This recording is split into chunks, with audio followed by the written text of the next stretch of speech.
So, get started. Go ahead, you Good got it. evening and welcome to the Situate Planning Board Thursday, August 11th, 2022. Held in the select board hearing room here at Town Hall. Ms. Lewis is not with us tonight. I'd like to read a statement. The Situate Planning Board is committed to providing an environment of respect during meetings. We ask all members to interact in a polite manner, even when there is disagreement. We value the participation of our community and want all participants, including marginalized and minoritized communities, to feel welcomed and respected.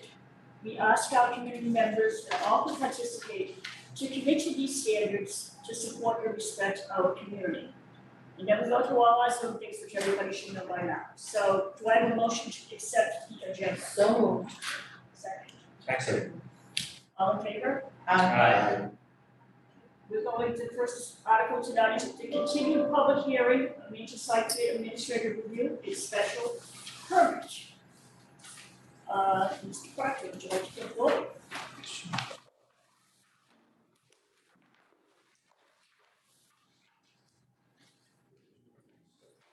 Right, Where would you like me to start? I can start and then we can chime in. So I met with Mr. Proctor the other day. I've been working quite diligently on the decision. The decision is not ready yet. But we have been coming to an understanding of what really this project is. One of the things we discovered in the past few weeks is that the architecture, there's architecture for the barn building, there's architecture for the townhouse building. And I was under the wrong assumption that there was a different architect for the townhouse building, but we straightened that out the other day. So what you have in your folders is the architecture for the townhouse building. And as I've been going through writing findings of fact, et cetera, the townhouse building does comply with the standards in the BZA. It meets the height, it meets the setback, step back. There are a few things it does need waivers on. And the planning board is allowed to do waivers, except for the building height. So one of the waivers is, waivers requested from section 750.6 2.4 lot standards for the front yard build-to zone, which is a setback for building 2 of 126, exceeding the maximum of 30 feet. So the way this building sits on the site, the two buildings sit on the site, it's the same configuration as the mixed use permit. One building is gonna be further back, and thus need a waiver of the setbacks. I really don't see that as a big deal, I see it as, the layout that is on the plans is the most efficient and attractive layout for the site. So, also relating is a waiver is requested from section 750.6 3.2 design standards for a minimum of street facing wall width of 40 feet 3 inches for building 1, where 60-foot minimum is required. That's because the side of the building of building 1 faces the street versus the inside of the building. So a third waiver that's related to the orientation of the buildings is a waivers requested from section 750.6 3.4 design standards for a street facing entrance. Building 1 does not have a street facing entrance. All of these 3 waivers, I think, are reasonable for the project for the way the project is laid out. I mean, we can open up a site plan if that's what people want, so you can familiarize yourself with the layout. But the way the project is laid out, all those three make sense. A fourth waiver is requested from section 754.4 and 754.5, the zoning bylaw, to allow for the monitoring agent and other affordability requirements to be submitted after approval and prior to application for the first occupancy permit. Under the VCN now, it says you're supposed to be submitting that stuff with your application. And we're not getting that. And most people don't want to do it until after their project is approved. So that they know that they really, can do the project. Doing this process for the LIP units can take 6 to 8 months to do. So ideally, on 50 Country Way, we learned we conditioned it prior to the building permit, and it just wasn't feasible because it takes so long. So again, I think that is a reasonable request. There'll be conditions that occupancy won't be granted without the affordable unit. In a multifamily building, you get a building permit for the building. So therefore, you don't get an occupancy permit for the building. And this one has 2 buildings, so you won't be able to get any type of occupancy permit for one of the buildings without the affordable unit. So I think all those waivers are reasonable for this project.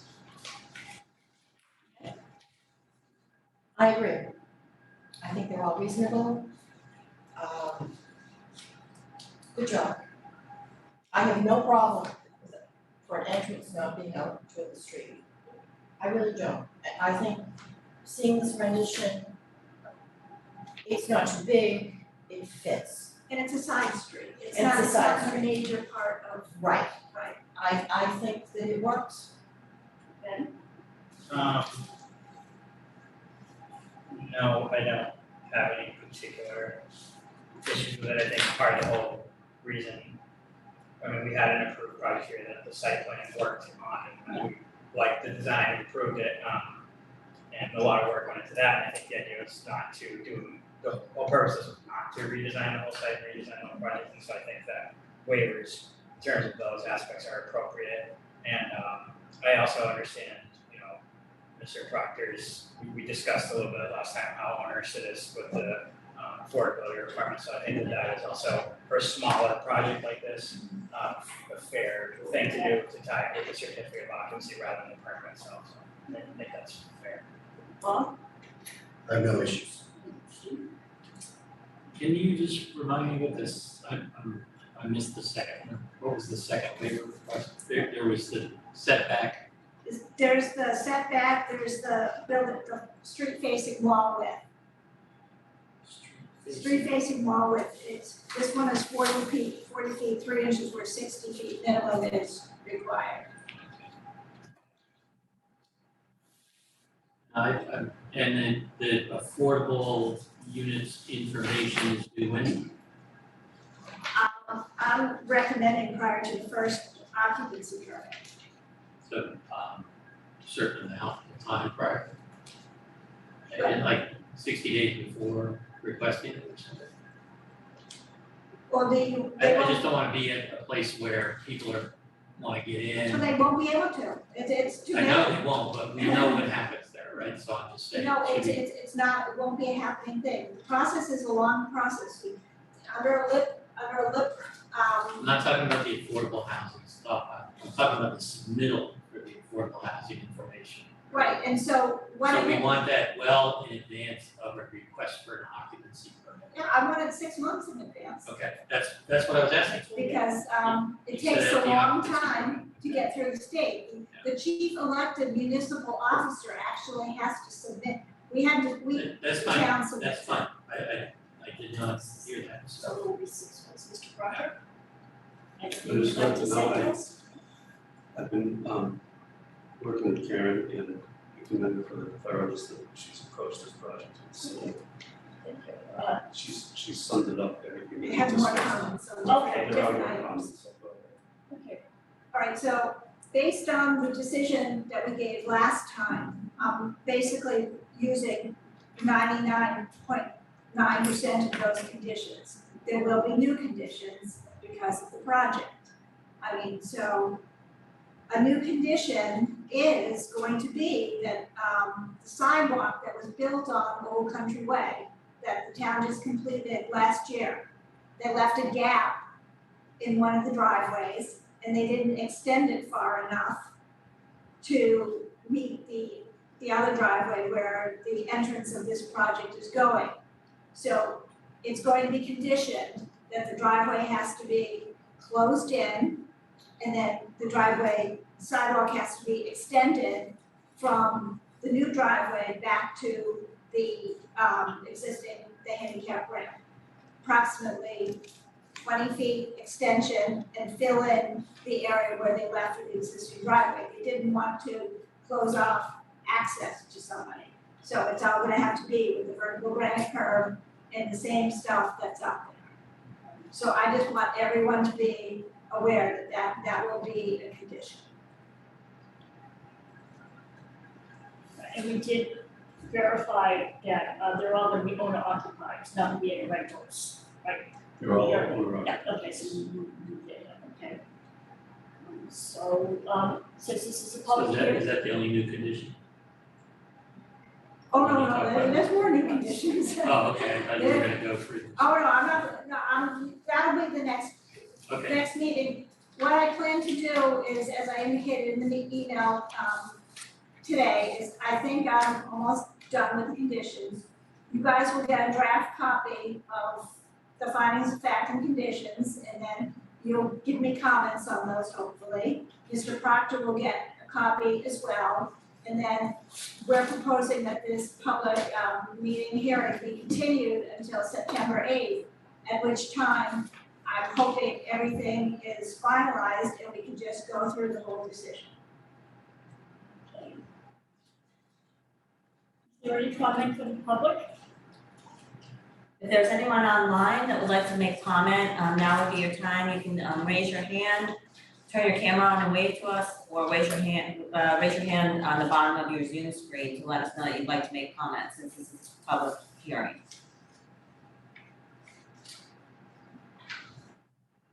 I don't see any public comment. So I guess that's it for tonight. I mean, I don't wanna vote the waivers tonight, just in case that gives you, I just wanted to bring them up tonight so that you are all aware of them. And then when you get the decision and you can, I'll send you again the plans, you can, look at everything and then, get me any comments that you have. Are you ready, Beth? We're ready. I move to accept the applicant's request to continue the site plan, administrative review, and special permit for tandem parking in the village center and neighborhood district, Greenbush, Turfway Gateway District, Greenbush Village Center Subdistrict, VCN, GDG, GBC, for property located at 14 to 16 Old Country Way until September 8, 2022 at 7 p.m. and continue time for action until September 23rd, 2022. second, All in favor? Aye. Thank you. Thank you all. You can have the rest of the night off. Okay. See you September 8th.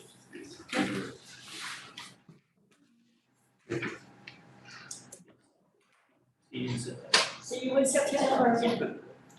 So now, we are way ahead, so what shall we do? So I think we could do either common driveways and reports to town meeting, Okay. which whatever, pick your poison. Why don't we do reports to the town meeting, so those are done? I think you all have the reports to town meeting in your packet.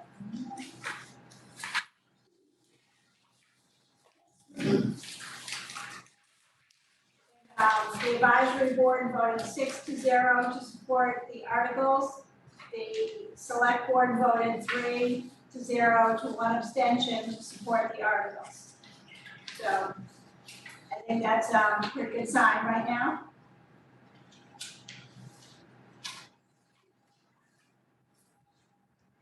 We missed 7 and 8 on the warrant. We're 7 and 8 on the warrant. How many articles are there?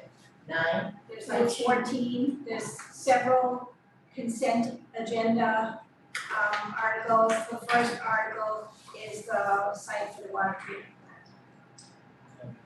Who, even though I was there, who abstained? No, who? Maura Curran abstained because she wasn't in the room. That's right. For the discussion. Thank you. So does anybody, I mean, does somebody, I can read these in town meeting, okay? Go for it. I think you did a tremendous job, So Karen. we'll do that. Thank you. You did a really good job and you explained it in such a way that they understood it. it just had, I think a succinct explanation is going to be the best thing. And I mean, this is housekeeping. That this is, we've discovered problems along the way, we're fixing it, and that's what it's all about. There we go. Does anybody have any objection to the reports? No. None. All right, So then we'll get them signed Do later. you wanna read them into the record or no? You don't have to, What's that? you don't need to read them into the record. No, this is, It's we're just, gonna read it it's just into a report they'll be reading them at town meetings. Right. So that's, So they'll be tonight before you sign. right. Where is, I have the sense. oh, well, What do you want me to? I have the actual formal. Okay. Alright, so we have time for discussion for the common driveway bylaw before our next item. So you were forwarded what we had for the common driveway bylaw that we held. You were forwarded a table with different with a brief analysis of common driveways in Situate. You were forwarded common driveway data from several towns that Patty put together. You were forwarded the Norwell bylaw and the Hingham bylaw. So before I start making changes to what was proposed, I need to kind of find out what direction the board wants to head in so that, you know, I can spend quality time rewriting what needs to be rewritten.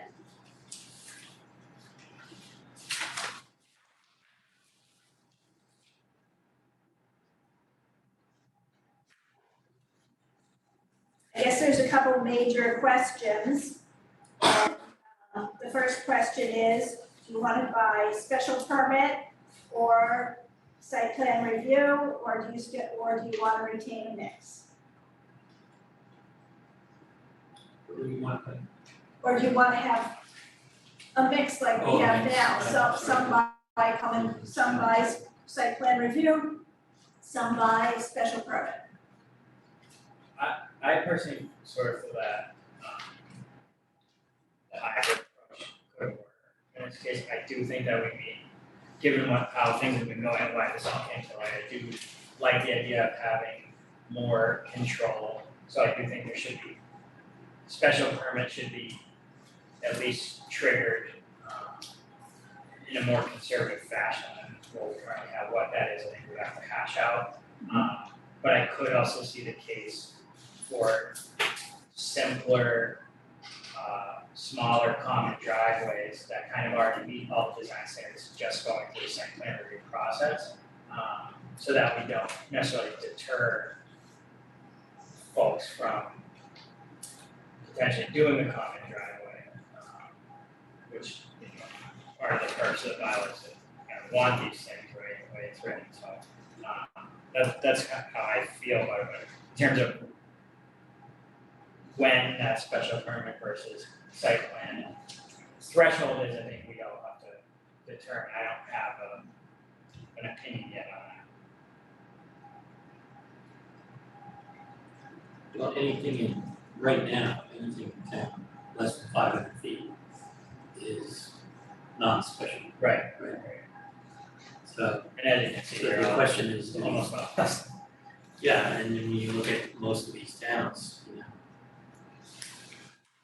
they're at 500 feet or less. Right. There's a few towns that aren't, but frankly, when you look at those, They're on the bulldogs. yeah, they're kind of, you know, probably more spread out towns than we are. Right. So, On a short one, you're gonna be on one driveway that all your houses are on, that's how much property you have out there. I think that ship has sailed here.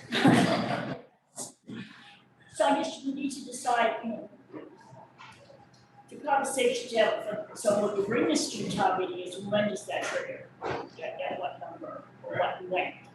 I mean, that's just, I'm open to hearing other things, that it should be all special permit or no special permit, but that's just kind of how I felt after reviewing the data from the other towns and the other bylaws, and things that you passed along. But yeah, I guess the question in my mind is, what issues have common driveways raised that we feel like we haven't had any sort of control over or input on, right? Right. Because anything, if most of them are 400 feet in Situate, most of them, you don't have any special permits for common driveways, right? They were all Not recently, we do have a lot that are done by special permit. that are over 500 feet. The regulation change, the law change. I guess at some point the regulation must have been changed if we have a bunch of these at special permit that are less than, you know, we have two long ones, but there was special permits up, you know, pretty much, you know, in the 90s. Yeah, so that must have been a different set of rules that like I imagine something changed at Yeah. some point. My only concern, as I have voiced it before, it's where the turnout is for fire department. I think we could address that in the design That's standards. And that's We fine. don't need to require a special permit. No, I to understand address what- that. I agree with that, Steve. It's just that that's what triggered this all for me. Yeah.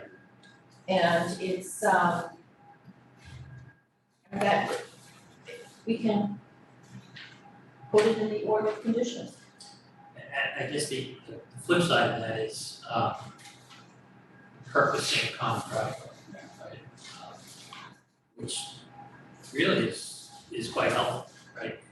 Reduces the number of curb cuts. It gives the opportunity, maybe at some level to have a little denser development than you might otherwise have.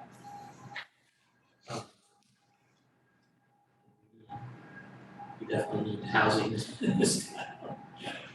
Although affordable housing is what we really need. Does the, So inherently, I don't see common driveways as, as bad or not desirable or anything like that. I think they actually serve a good purpose. So, but I do agree, Ann, that if we want to provide more, sort of a more detailed set of guidelines or whatever on how these should be designed, we should go through the design standards. To me, that's kind of where you're gonna set the standards for everybody, so they come in with an appropriately designed common driveway. And then, do you need to go through a special permit to do that? Well, in town, we haven't needed that for anything less than 500 feet. So I'm not sure whether we should change that or not.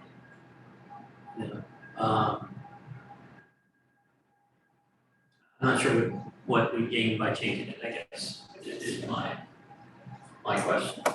And what about stormwater? That should be concurrent with the driveway, correct? Yes, Absolutely. Yes.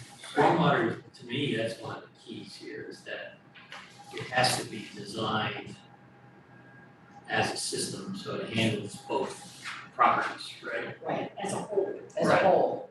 Because otherwise, you're just putting blinders on, and, you know, going one lot at a time, kind of thing. Yeah, and this came up recently on Pollitt. Yes, that's So, well, that was my comment, that one thing that bothers me is with the stormwater aspect, brings up this thing that bothers me about common driveways, which are the common driveways that go to nowhere. That just dead end and said, oh, we might build a house in the future. Right. Mhm. For me, that's hard to deal with from like a site development perspective, because we don't know what's gonna happen there. And we're hinging our stormwater design on this common driveway, like, on this one driveway that's eventually going to connect to Stops at the something lot and line. modify, so that which could substantially modify flow of water and render I mean, who knows what's gonna happen, but let's say there's a driveway pitches this way and then the house is all, it's a fill site and it goes this way, and maybe your watershed design or whatever, do your modeling, it changes, and then now we have to potentially modify the drive. That's one thing that rubbed me the wrong way, is those driveways to nowhere seem to inherently create a potential future conflict. And it puts us at a disadvantage permitting these driveways, because we have no idea what's gonna happen there. So we might have these design standards, but maybe the project holistically will surprise us in the end, depending on what happens. So I guess the question is, what would we have them do different? Not come in with a common driveway unless both lots are laid out? but maybe you have to put a standard in here. Again, I'm thinking out loud, the stormwater should be concurrent with the common driveway, and all lot development needs to be shown. This was the first one I had ever seen, that ultimately it just went to the garage, and then upon further whatever, suddenly it went to the lot line. Generally speaking, when we get a common driveway, there is. Yeah, they've laid out, because they're gonna build both houses, so they've laid out. In this right? So- particular instance, they didn't. Yeah. And that was like pulling teeth with these Right. characters, and that's what precipitated all of this. Or maybe we need to But the define. answer, yeah, the answer is how do we address that, right? Maybe we also need to define, there's a couple of ways to skin this cat, I think. One of them would be to define where the turnaround needs to be. Turnaround has to be on the property at the end of the common property. I mean, because we've seen several of them where they're going through property A to get to property B, and they're only saying the common driveway is X long, but that's not really right, because the person front property can still use their property. So so maybe that might be something we wanna think about, or define the common portion. Well, I think they do, because what they're saying is, get common driveway is here and it goes to the second lot line, right? To the front of the second lot line, and then everything after that is the second lot's driveway, not common driveway, right?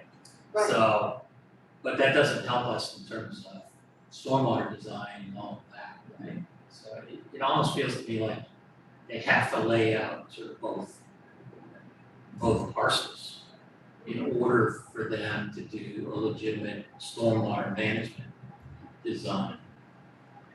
And you also have to leave open the possibility that if something changes on that second lot, or it can change on the first lot, obviously, but on the second lot too, if it changes the stormwater design, and you gotta go back for both of them, right? Right. To redo the stormwater design, because you have to make sure it works as a system. I mean, we do have a requirement for drainage as part of the common driveway. Right. But as you saw, it was just indicated it complied. And I couldn't have engineering peer review, and I didn't have Mhm. any stormwater calculations, you know, so, you know, that gets tricky there. So I agree with you, Steve. So based on that assumption of that is that if we approve a common driveway, can we only approve it for X amount of lots? No, I think it's more about, The can layout, we approve it if the second lot, or whatever it is, second and third. is not Yeah. fully sort of flushed out, right? That the development and how access to the garage or whatever it is going to happen on that second lot, so you can see it, and even where the house is, because of that, the house is low versus high, you know? It's almost like building common driveways on spec, you know, Yeah. on speculation, Which is and then not like, good. well, we'll just get in here and someday we'll figure out where it goes. Yeah, that- I don't know if that's the way. That happened to us, if you remember, over on, over by the farm, remember they put 2 lots in there? And, no, off of Country Way, over by the old, the farm over there. I'm losing the name of that. Off Like- off Curtis Street there? Yeah, Oh, White Ash. why that's White right. Ash, yeah. It's like 2 or 3 houses, but they really were only gonna build one, but they had a layout. Right, but that was a definitive subdivision. I know, but it's still the same Right. concept. It's like, you know, common driveways are not intended to bypass all the Right, kind of right. good engineering Right. practices and all that, right? So, it just feels to me like part of what we should require is a true layout of all the lots that are tied into the common driveway. I agree, I agree, too. Really? I truly Really? Yeah. we have to do that. This isn't a design build.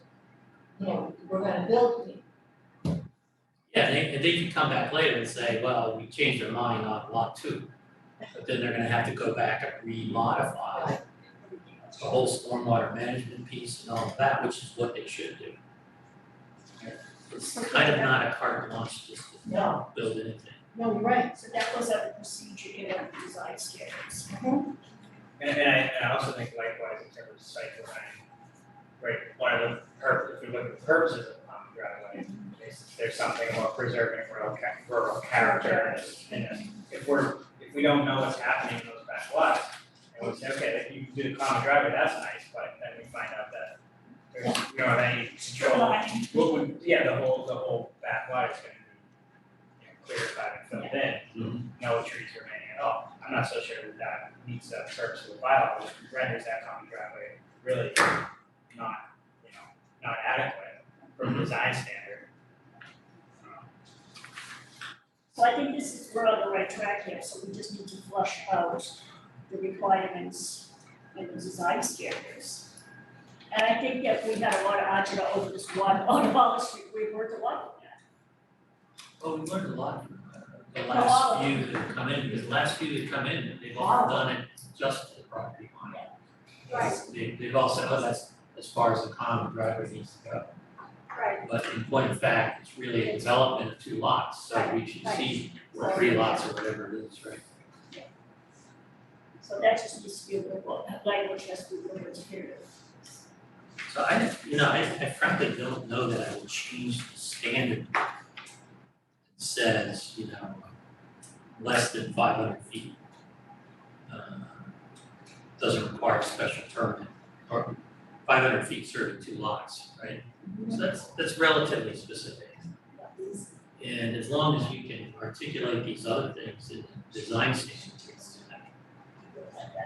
then I don't have a dog in that hunt if you want, if you know what I mean. Yeah, if it served us well to this point in terms of just It served us, doing this, right, you're right, Steve. Right. It served us well until a few people decided to get cute. But it just made us think more about the design standards, it just made us put our thinking hats on a little bit, that's all. so let's take a little to get cute out of it, right? Yeah. And just, I It think is what it is, and I think then- it's appropriate that if Yeah. you're gonna build a common driveway, they expect to build at least 2 houses. So we ought lay the whole thing out. Or if they come in and tell us it's 3 houses, we need to see that it's Yes, whatever, so, yeah, I agree with that. If it's 3 houses, it'll be a special permit Yeah. anyway, right? So it's only 2 houses No, less you than can go up 500 to feet. three, you can go up to We three, can go to you can go up to three for site plan review. this is common access to the It three says lots. less than 500 feet in length and serving 2 lots. Am I reading this wrong? I'm sorry. The first What line, we're striking, I'm reading what we're striking. but if you read the first line, it's used as a common access to 2 or 3 lots. Oh, yeah, no, what I'm saying is for a special permit, Oh, if you okay. have 3 lots, that is a special permit. So you want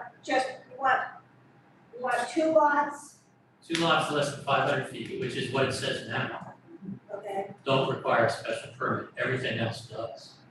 okay, And everything requires stormwater. So basically, Karen, what we've struck, we can just restore, because it's in there already, right? alright, yep, I mean, that's what I propose, I mean, Yeah. you might wanna do something different or something. Yeah. alright, so and what about the adjoining frontage? You like the fact that the current bylaw says if you don't have adjoining legal frontage, you need a special permit. Absolutely. And I think that's Yeah. important.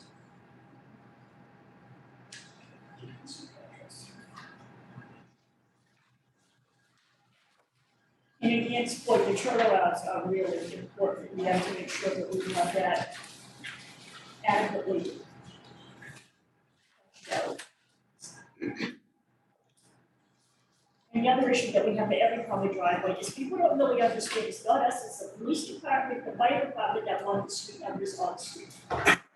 It's a big from the fire department. There's a bylaw that says Public every house safety. has to have a number on Well, it. your house has to, but if you're on a common driveway, the numbers for those houses have to be the end of I the agree. driveway as well. I agree, And that's a fire department. but they should also be on the house as well. Absolutely. Okay. So we're, So we would need to, update these design standards to capture those Yeah. few concepts that, like where the turnaround actually gets located. Okay, I mean, I still think, you know, we're gonna say put the turnaround kind of towards the back of the first lot or whatever. But at the end of the day, if the fire department comes back to us with a reason they don't want it there, then we should still listen to that, right? Yeah. Because at the end of the day, it is the fire department's call. But I would say it would be by exception as opposed to, you know, kind of completely deferring the call, if you will. So And so the standard is, this is where you put it, and if there's a reason for a change, then we need to hear that reason for we're a gonna change. change that. yeah, they're mostly concerned that it's got the 30-foot width and the 20-foot, the 30-foot, 20-foot hammerhead, that's their concern. Yeah. So, we can, you know, I'll work on language for that then. Okay, that seems right. What about the grades? Do you care about the grades of the common driveway? No, And very definitive, this place is no. Ben? I sort of feel, actually, Mr. Bjorklund was one that kept bringing it up. Yeah. I think we should just make it consistent with the subdivision control. Town council has no problem with you making it different because it's a different animal. No, I understand that, but I don't think it should be From an engineering More perspective, strict. the question is, it doesn't need to be more strict, Right. but, which is what he was planning. right, but does it need to be more liberal, right? Yeah. If there's a good reason to do it the way the subdivision is laid out, So I think subdivision, you can go up to 9%. so if we accept that as a subdivision, it would seem like common driveway is essentially a 2-lot subdivision, Right, Okay, so, roughly, so I would be okay with that. It's the street versus the driveway, right? okay. Yeah. Okay. So a maximum grade of 9%, Yes. okay? Bob, you talk me into like not caring about it. What about, another thing that you, the common driveway being set back from other lots? You know, right, not right next to, you know, a neighbor, I think that's good.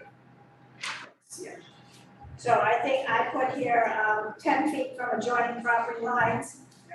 Is that, Oh, so you're not running it along the property line? right, you're not running it along the property? Yeah, I think that's good. Because there's a provision in there already about screening. Yeah. Right. I think that just helps that aspect. And frankly, for stormwater management, you probably need area on both sides anyway, you know.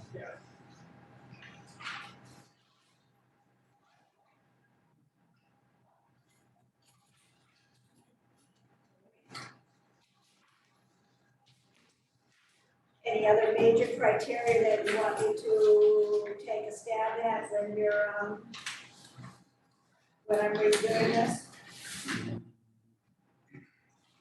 When is the public hearing for the scanner? This wouldn't be till December. Oh, okay. We don't. Right, but I mean, we just have a busy fall schedule, so the zoning workshop would be in November, public hearing in December, so we do need to keep working on it so that we can, get it done. Maybe for springtime meeting, which is right around the corner, Right. seems. Is that gonna be earlier as well? No, it's, April 10th. It's same time. So somewhere in here, you're gonna integrate that concept of fully flushed out development from both lots. Yes, yes.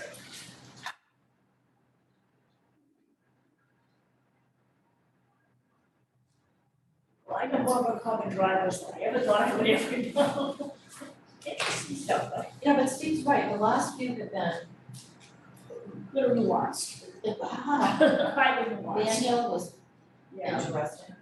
Yeah, they just all stopped at the lot line, and that's the thing that was, it just didn't make sense And then from a stormwater management point of view. the Van Hill pulled and went before ZBA and got a 2-foot strip, which they can't do anymore, can they? Yes, they can do it, but they can't count it towards the lot area. But they're still waiting for the AG to rule on the AG now is until I think October 13th to rule on our spring town meeting articles. They can do it, just can't count towards the lot area. Little progress, but not as many as they used to be. So is there anybody else want to give me any other directives to try to redo this? Or shall? Yeah, take another, if you wouldn't mind, take another cut at it. Okay, That's it. then, well, Okay. that's what I'll do. Okay,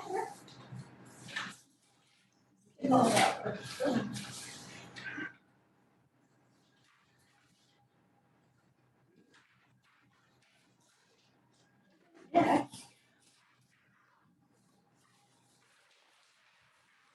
What would you like to do next, Carrie? well, none of these are public hearings, so we can go ahead. I mean, I'm gonna say that we can start the 7:15 discussion for the status report for Curtis Estates and impervious surface area. I think that there's probably enough people in the room and probably online that are interested in this topic. Okay. So Mr. Sharon, I believe, is joining us online. I just need him to identify himself with his camera on and his, so I can unmute him if that would be possible.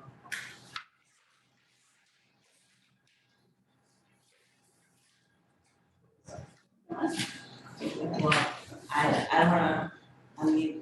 I think that I let everyone know if you're gonna speak and you're on Zoom, you need to unmute, you need to show your face so that we can have you identify yourself, your name and address, so that we know who you are.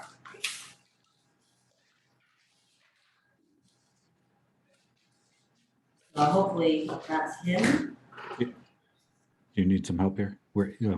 No, I'm just waiting to see if Mr. Sharon, which I believe is Paul, would unmute, would do his camera so that we can see him while he's talking, and then I can unmute him, but I'm not sure if it's the correct Paul. Okay. See his name, what's his first name? Just says Paul. Paul, is that you? Here, let's find out here. I'm just gonna ask Paul to unmute. So Paul, if Paul, you're there you go. Paul, is that? I am. But we need to see your face, please. Well, I'm not quite sure how I do that. We'll help you here, Paul. Paul, look at your screen. You'll see a little thing where how you unmuted. If just move your mouse a little bit to that right, you may see something that says start video. I want you to push that. If you can't figure that out. Wait a minute, I just got, hold on. Yep, I'll send you an alert. Um, I'm gonna send it again to you, Paul. okay, There you go. You got it? cannot start. Failed to start video camera. Please select another video setting.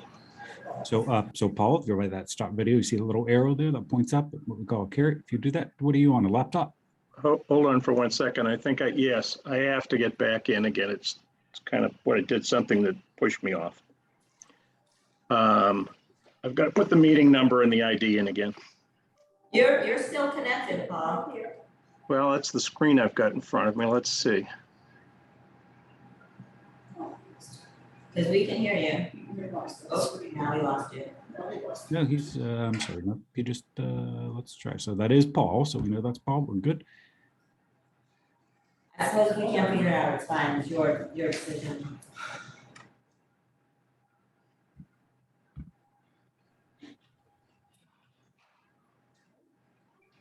Small people.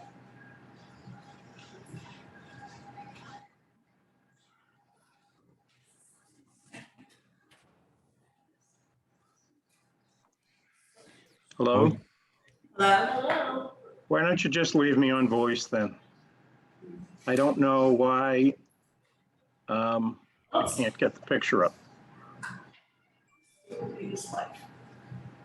Well, I guess we're gonna, maybe you can play around with that, but welcome to our meeting. Mr. Chair, we've asked you to come before us tonight. If you could give us a status report of what's happening at your development on 90 Ann Vinyl Road. And please be advised that you have lots of neighbors here, Okay, well, that's fine.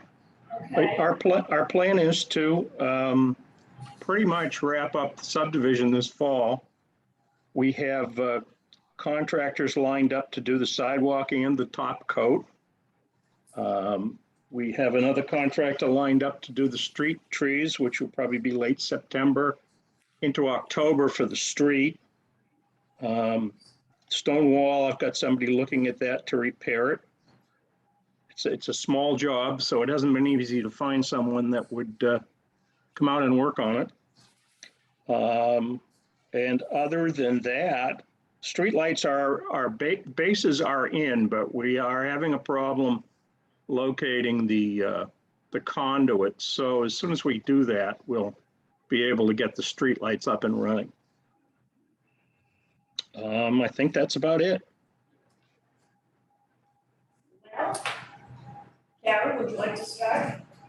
All right, so, can you actually try to provide me in an email a little bit more detailed schedule than that? Because there are inspections according to the subdivision control law that need to be done for the sidewalk, the top coat, street Yes, lights, et cetera. And, our consulting engineer is going to need to be going out there and evaluating where things are, because I do know the binder's been cut in several places. And so Peter's gonna have to take a look at that, and there will ultimately probably end up being a tack coat that needs to be applied before the top coat goes down, et cetera. Yes, as soon as I can get a little bit more definition from the contractors, I will get it to you. Right, then there'll have to be as-bills done. Correct? I don't believe that the meadow grass on the septic system has taken hold either. No, after 3 or 4 times of seeding that, it hasn't. Clearly, we can't do it right now. We're planning to do street trees and the green strip along the sidewalk and the septic system all in the early fall, so that hopefully we'll get some weather that's conducive to growing things.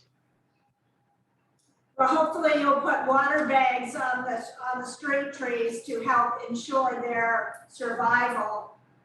Well, we'll have to do something. The street trees aren't inexpensive, Karen, so we're not wanting to lose them. Right, they're very expensive. And also the grass strip between the sidewalk and the wall out on Ann Vinyl Road has to be taken care of too. That was never taken care Okay, make a note of that. Is there supposed to be an entrance sign here as well? Is that part of our, Yes. that was part of our decision. There is. Okay, other than that, we have a contract that's been in effect since we started the operation of the septic system. That's a company called Septic Preservation, and they maintain that system a couple of times a year. So that's in good shape. The basins, we have someone that is mowing the basins 3 times a season. It's already been done twice. It'll be done a third time probably in September. Other than that, the stone wall out on the front, I had somebody look at it recently, and I'm hoping to get someone out there to fix it. It's just, as I said to you, a small job. Is the What was board the- familiar with what's happened to the stone wall Yes. in the front? That it's Yes. just been there's a tree that's growing in the stone wall and Correct. it kind of just knocked it down on either side. Is that what the board wants?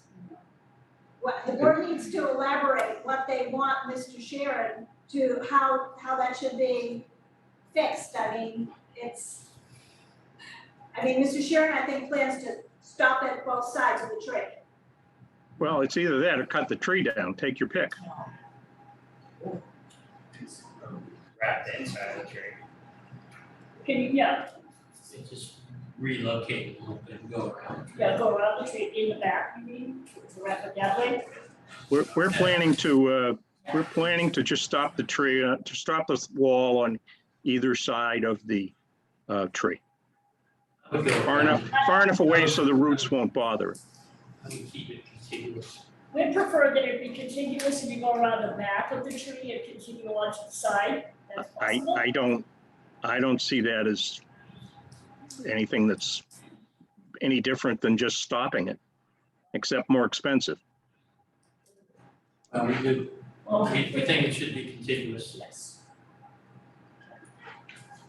I'm sorry, can't hear that? We feel it should be contiguous, Mr. Sharon, thank you. Then I'll just take the tree down and No. continue it. Absolutely no. No. Mr. Sharon, that sounds like a threat, and we don't want to go down that road, thank you.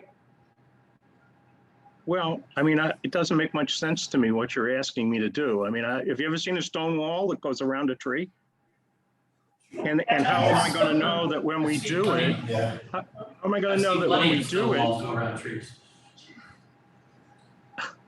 Okay, hello, about this, okay, Karen, anything else that you'd like to talk I mean, about? those are the major issues for the subdivision.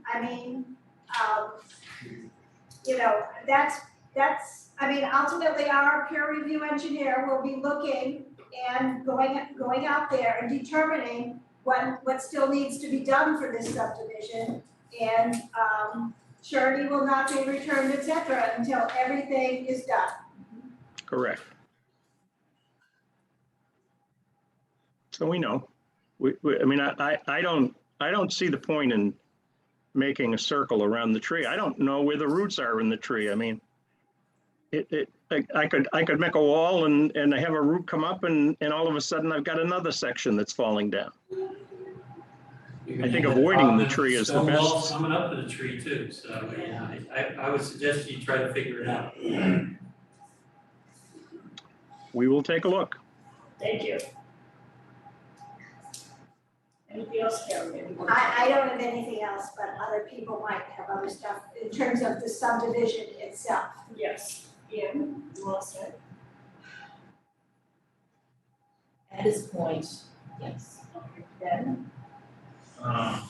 Nothing in particular, just, the one comment I was I drove through today, and the front's a mess, so like that whole That's- septic area and everything, it's like That's- poor stabilization, poor turf grass, the meadowy area of the septic's non-existent except for weeds. I understand it's been attempted, I understand it's a hard growing season, but that's just my observation, so obviously some work will need to be done. Not saying it hasn't been tried, but it will need to be rectify. One other thing was, did we require a loom to be put down in front of everybody's houses? Was that part of the subdivision? Well, yeah, they need 6 inches alone. And did they get it? I don't know if they got 6 inches alone, I mean, that's, What we're talking No, we did not. No. We'll look at you, thank you. So that's what you want to know, we Yeah. want the local, okay. So, I mean, I believe the subdivision plans call for 6 inches alone in the grass strip areas, and they probably call for it on site as well. okay, so if somebody in the audience, just one person, could you address that, if you all have loan or not, once you put down your name and address, please? Harold Fagoni, 5 Coldbrook Circle. We actually confirmed do not. Jeff can actually, because while we were trying to apply for the pool, we had, what was that we had done? We had test bits done, we cost that one excavation out. We performed test bits and, there was nowhere near 6 inches of loom. Yeah, I have photographs as well, an inch and most. So we don't, so you believe that you do not get your 6 inches of loan as required? The whole neighborhood. But at my property alone, like, I can't even grow weeds, it's Okay. literally the same. We'll make a note of that, but Steve, do you want to? No, I'm interested, it seems like we've got a lot of people here who Yeah. have something to say, so I'm interested in hearing.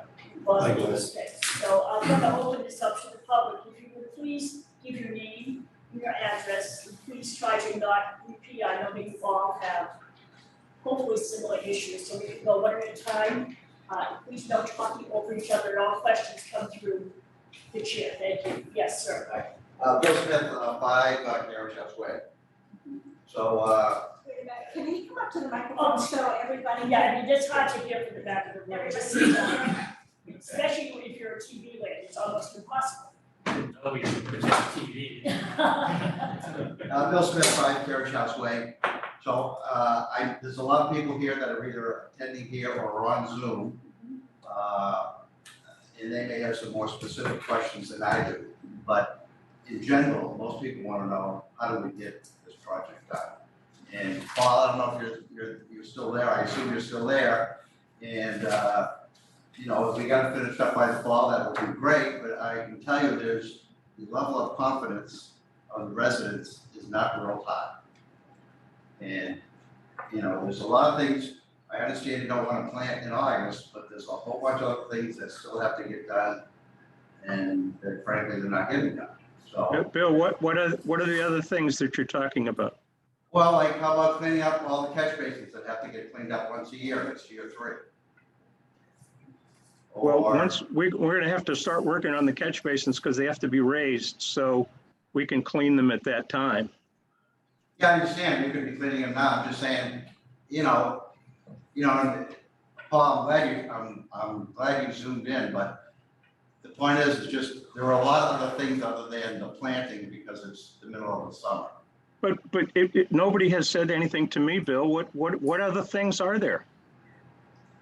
Well, I think there's a sign, I think there's landscaping around the sign. I think there's light poles. The front entryway, I'm having someone redraw the front entryway because when it was drawn, originally the wall wasn't there.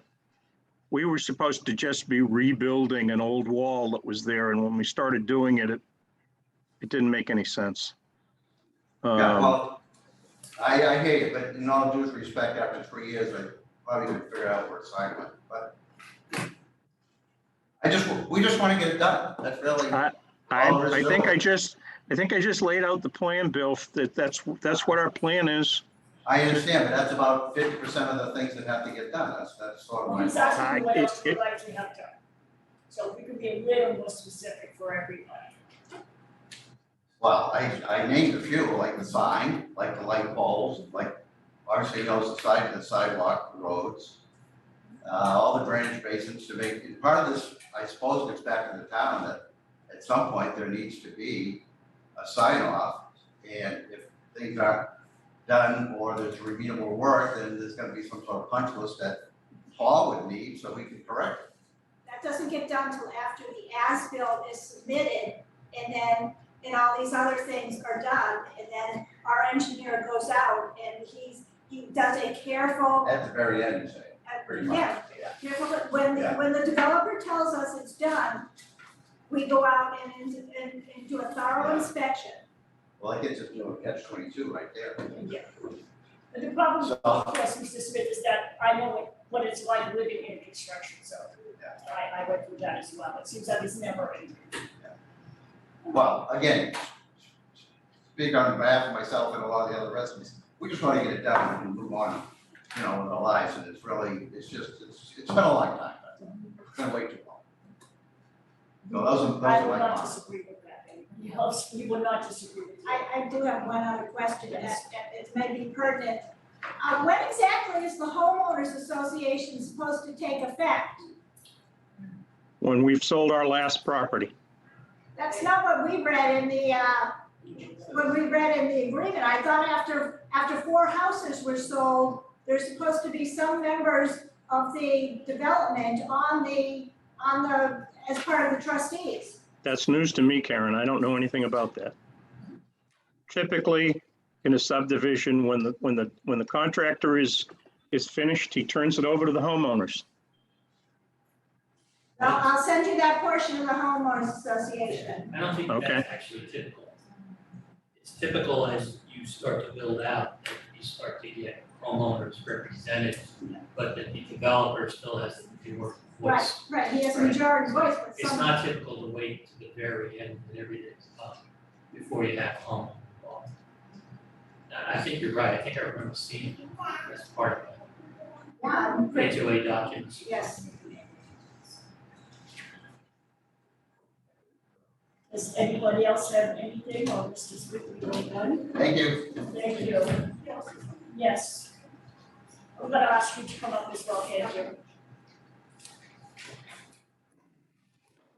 Kristen Lane, I'm a resident of 12 Carriage House Way, First Estates. I guess I'm sitting here because I'd like a little bit more specificity from Paul around the timeline to complete this project. You know, early fall, is that 2022 or 2023? What are the plans to finish this plan? I think I just laid it out. We're trying to wrap this subdivision up this fall. And the only reason it's pushed into the fall is because it in this weather that we've had recently, we can't be planting now. We've got to wait until it becomes September, October, and then plant the trees and so on, reseed again and move on. Is there ever an instance where the homeowners just take over the remaining components of development and hire our own landscaping company to No. finish the project to our specificity?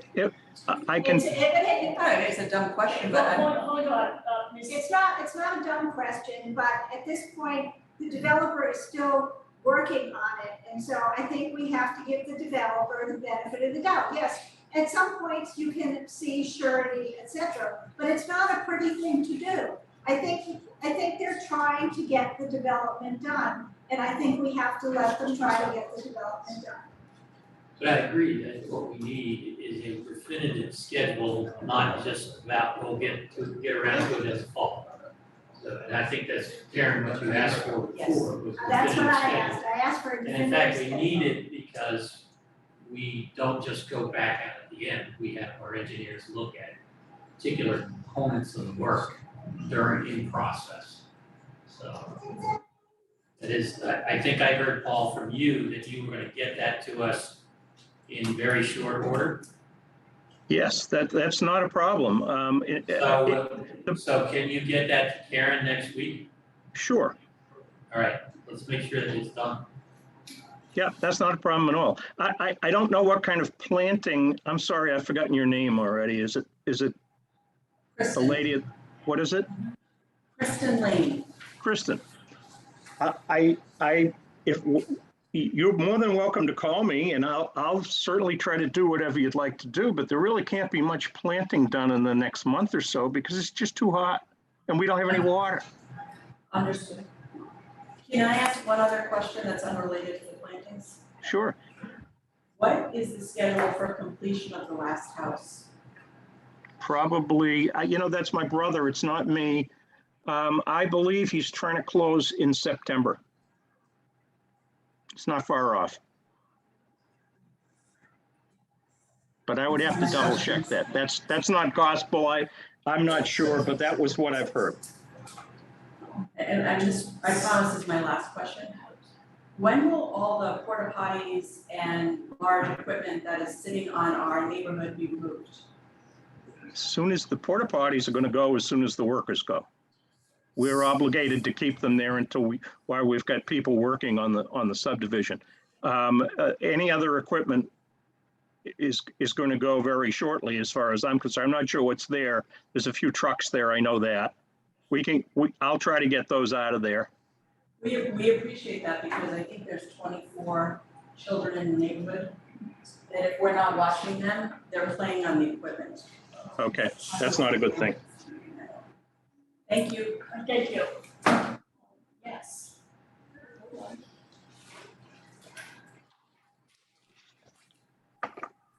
Sarah Vergoni, 5 Colebrook Circle. And I don't want to speak on behalf of everybody, but I think, my issue is a similar issue, which is, you could talk about how it's not planting season all you want, but I think general frustration here is that what has happened on every individual lot is now what's happening in the neighborhood as a whole, which is that you've skipped everywhere, like places like Loom, that was just straight out wasn't done, and you haven't finished. We're not gonna get our punch list done without a lawsuit at this point, that's been made clear. I have a random cement block that's several feet wide that's now was tossed a few weeks ago in the corner of my yard with all little kids that, by the way, was supposed to be placed outside my basement door, a garage door that has a 2-foot drop that's not safe. And I closed last May. So what is happening in the development as a whole seems to be a reflection of what's happening on all the individual lots, which is nobody's completing the punch list, nobody responds to anything, which I'm not surprised that there are people missing from today. And we've had to fight to get anything even remotely done that was by contract legally supposed to be done. So saying it's not planting season, I don't find to be acceptable. I think that dates should be provided for everything to be done.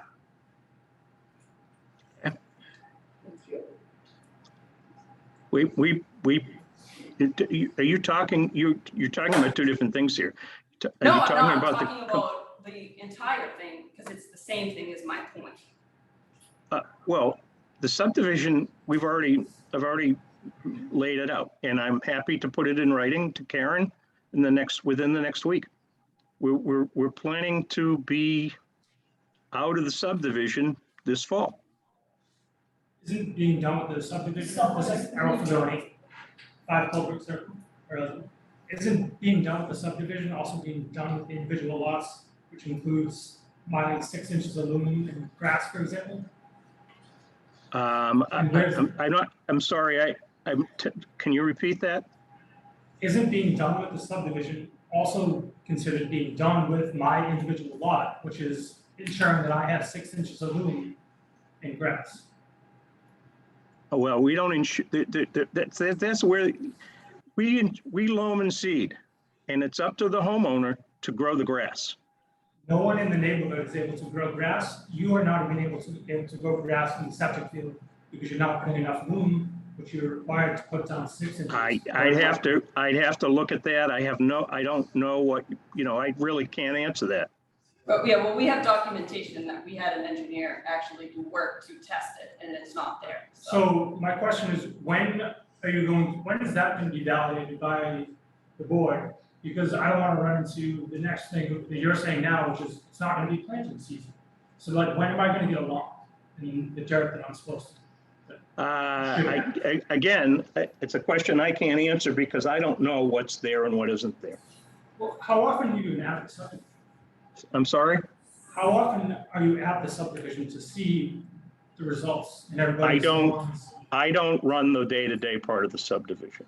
Who does that? Don Gillespie and my brother for his 5 houses. Don never applies to anything, so that's great.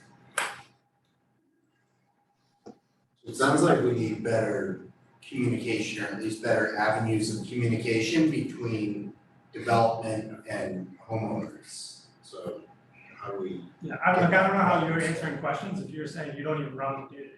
So you seem like you're not. So, Mr. Below, let's suggest to you, as we suggested before, that it's probably time to open up this HOA to at least one person or a resident, so there is a better line of communication. I know that when you're building, the builders hold 2 of those seats. And I don't know what your HOA agreement is, how many people you're supposed to have on your HOA, I don't remember, I remember at one point. But you should probably entertain the thought of putting a homeowner on that board, so maybe you can flatten out some of your issues here. I hope that you're open to that idea. It isn't even an issue. It's, as soon as that house is closed, we're gonna turn the homeowners association over. Mr. Sharon, I'm suggesting that you do that now rather than later. It isn't gonna happen now. It'll happen in about 4 weeks. I guess we'll have to read the HOA documents. I think, I will send, Mr. Sharon the HOA document. Yeah, I'm pretty sure I read today that after like 4 houses are sold. Karen, if that's correct, that's news to me. And if it is correct, we'll remedy it. Thank you. Thank you. Does anybody else have anything they'd like to say, Mr. Sharon? Thank you, Mr. Pagano. Is there anyone, do you wanna see if there's anyone else? Is there anyone online Is that? everybody Oh, online? yeah, we have Somebody's some, here. yeah.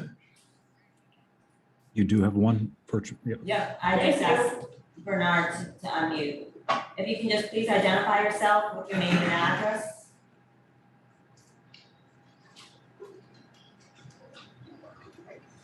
Bernard, you should be able to speak.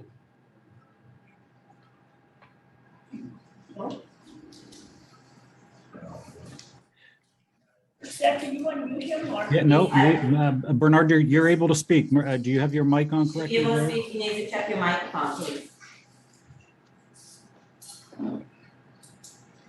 Nope, we do not hear you yet. If you We want to do look not hear down, Bernard, if you look down to that bottom left-hand corner and that mute button, I want you to look at that little caret, the arrow that points up, do that. Maybe you select something that says same as system. Select a microphone. Do you see that there? No, try a different one. We still do not hear you. Keep trying, just try whatever you got there. Mr. Bernard has left. You lost it. He's gone away. Okay, well, we're gonna go to Joe. Well, we're looking. Yep, Okay. We just had Mr. Bernard. Joe, I'm gonna ask you to hold for a minute while I go back to There. Bernard. I think he's on there. Can we see who's on here? Can you hear me now? Bernard, we can hear you now. Just please put your name and address. Yes, my name is Bernard Laniel. I'm at 11 Carriage House Way. I would like to ask questions, some of the same as my neighbors about the loom that is too thin. I've also questions about the quality of the loom, as we are finding an enormous amount of glass shards everywhere on the property. We have samples. I have a bowl full of samples of glass shards, and we keep picking them out all the time. So I have an issue with the quality of the loom that's been laid out before the seed was spread. But I'm also having an issue with drainage, where there seems to be a drain that was installed between my house and the house that is, I would say, north of mine. And that drain does not lead to anything except the back of my yard, where a sinkhole is starting to form. So if someone from the city could come to my house and have a quick look, this is not a safe condition. Have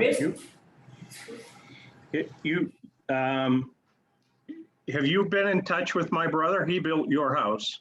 Yes, I have, but I believe this was installed way before the build of my house. This was installed at the beginning of the project or something like it. This was not part of my build. This was before my house was built. I'll mention it to him. I know he'll come out and take a look at it. I don't have any idea aware what of it it. is. He's aware of it. I've exchanged a couple of messages with him. I wanted the board to be aware of this situation because there seems to be drainage issues that I'm hearing about from our neighboring streets. So that's why I wanted the board to be aware of it. Is that something Peter look at? Yeah, I mean, I should get our, what do you mean, drainage issues from the neighboring street?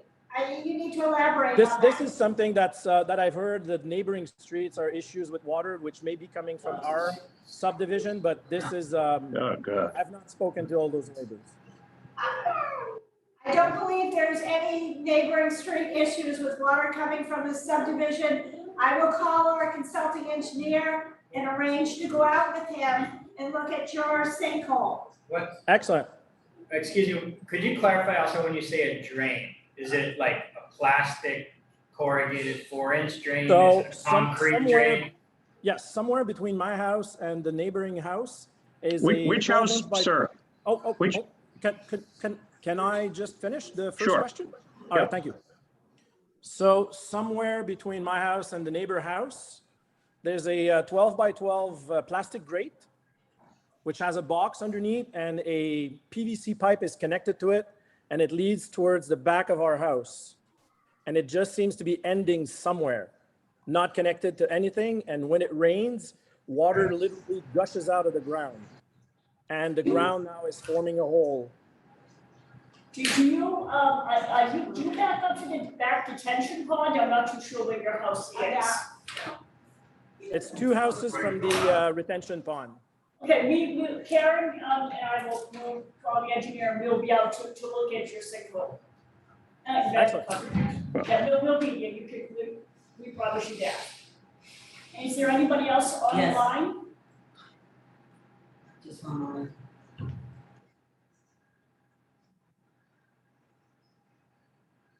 Hi, I'm Joe Procacci.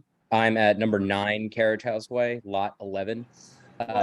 My question is for the board, if as part of the final evaluation, the engineer will inspect the grading of the properties. My lot, the south side of my property does not drain properly when it rains. It forms a what I would call a small pond every time it rains, and just it's there on my lot. It does not drain back towards the wetlands as I believe it's intended to do. You can clearly see that the grading is such that all the water sort of pools on the south side of my lawn. Well, we've had as-built submitted for each lot, and the engineer has certified that it conforms with the grading on the subdivision plan. We can relook at that. I would appreciate that. It's, yeah, thank you. It has been that way since we've moved in. And it's been made clear to both Mr. Sheeran and Mr. Gillespie that is a problem for our lot. Thank you for bringing that to our attention. Do we have anyone else online that would like to make a comment? I just have a question for Karen regarding that. Can you come up here and give us, Yeah, people sorry. like to hear what you're saying? Thank you. Yeah, I just want to clarify that statement about the as-built with the grading. So our as-built was complete prior to our grading being done. So how is that? The subgrade was in, so the supposed 6-inch loam wasn't done. The subgrade should be reflective of the final grading in that it's just, basically, you're just subtracting 6 inches of loam. That is nowhere near how it works. But, okay. Well, that's how it's Well, supposed to work. you know what I'm saying, I think that's where the problem is, because what we had prior to our as-built and what we currently have is not 6 inches less. It is a whole different grade, it is not even 6 inches, it's pretty much what it is. So there's a huge disconnect there, is all I want to know. We'll have to take a field trip. So question, Please identify yourself. I'm Sean Keller for Carriage House Way. And you obviously, you can see the communication's not great.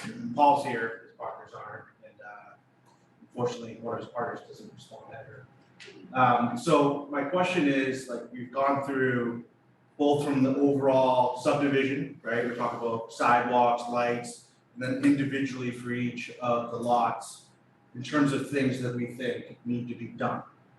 And in terms of process, obviously, because the communication is good here, what is the process coming out of this meeting that we can have a comprehensive list of things that between the property owners and the town agree that need to be done, that we can make sure that the builders get done on certain timelines. So that's a question versus like, we're just kind of spouting off, boom, and this and that. I'm just trying to understand what the process is to get to a solution where we're able to have a list that's agreed upon that, Paul and his group will get done by a certain timeline and that we, to be able to close this work out. Karen, you respond to that? Two separate, Sorry to put you on the it's two spot. separate issues. Two separate issues. There's two separate issues. I mean, right now, they have, Mr. Sharon is saying they're going to complete the subdivision stuff.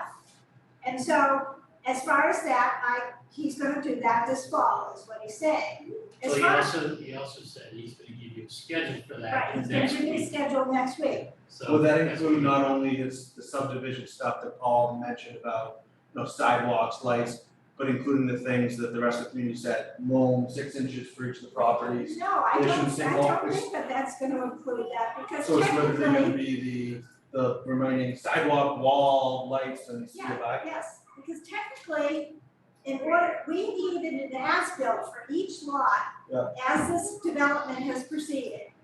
We had to have an as-built in order to sign off on our certificate of occupancy. Gotcha. And so the engineer certified that the grades were right, or they weren't substantially different. Gotcha, I'm just trying to understand the And process, so, so it sounds you like, know, from the town's perspective, it's the grading, all that stuff's been signed off on, they gotta finish the other things that they agreed and planned, but anything that relates to like individual punch list items for individual properties is gonna be between us and the builders. Yeah, the town isn't involved in that. Certain things like the homeowners association, you should look at that and see what your rights are under that, and whether you should have membership on the HOA. If you should do it, right? I think that's the way it was written, but it's been a long time since I've looked at it, or decided it. But you all should have copies of that because you're the homeowner, so. Sure. You're ultimately gonna have responsibility for it. I think certain other things we can look at, like the drainage issue that gentleman raised here. So That's things part related to the whole subdivision. Yeah, that's part of the stormwater management for the whole subdivision, right? So we can take a look at that and see if there was something that happened there, right? But to the extent, and I'm not sure about the 6 inches alone on the individual properties. I'm not sure if that was represented in the planning board decision or not. And if it was, then there's probably some recourse there, but I just don't. It's probably on the plans. Yeah. I'm sure it was not in the planning board decision, but it's probably on the plans. Well, the plans were referenced in I mean, the so, planning board decision, you know, But you also, I think that you have a lot of paperwork Mhm. individually, so you have your deed, you have a covenant, you have an HOA agreement, and there's four things, so there's easements. there's easements, there's Easements. restrictions, and they're all referenced on the deed On the of deed, of so- each property. So what we can tell you that from my point of view is that we have control over the overall project. Yep. If you have a problem with something on your particular, because you bought a lot and not a house, you bought a Yep. lot, that we really don't have a lot of control over that, we certainly hope to the very best, we certainly do. And if the room is referenced in the estimate, we will make sure that that's taken care of. Otherwise, if you have a dead bush or something, that's really not our purview, unfortunately. Unless it's part of what was required for the subdivision. The subdivision as a whole. If you have a dead plant in your yard that they planted, and that, you're gonna take that up with the builder. If there's a dead plant along the street or something like that, that was part of the subdivision plan, and that's something that we will make sure gets addressed. Makes sense, thank you so much, appreciate that. Aaron, Yeah, if a member or two of the neighborhood would like to call me, I'm happy to discuss landscaping or whatever else they want to talk about. It's going to be, it'll be turned over shortly, but Sean has my phone number. I know Joe Procacci has my phone number, and others do. I'm happy to discuss what we're doing or what they think they'd like to see. That's not a problem. right, so I'd like to go into a different issue at this point in time, because we put status report and impervious surface area coverage. This is a flexible open space development. As part of the flexible open space development, each lot was given a certain amount of impervious area, because that's how the drainage system was sized.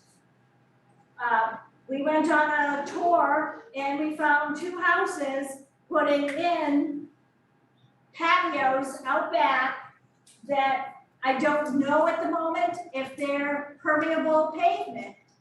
There's a permeable pavement section that most people have for their walkways, because basically they would have exceeded the impervious allowance if they didn't have permeable paver sidewalks, walkways to your front door.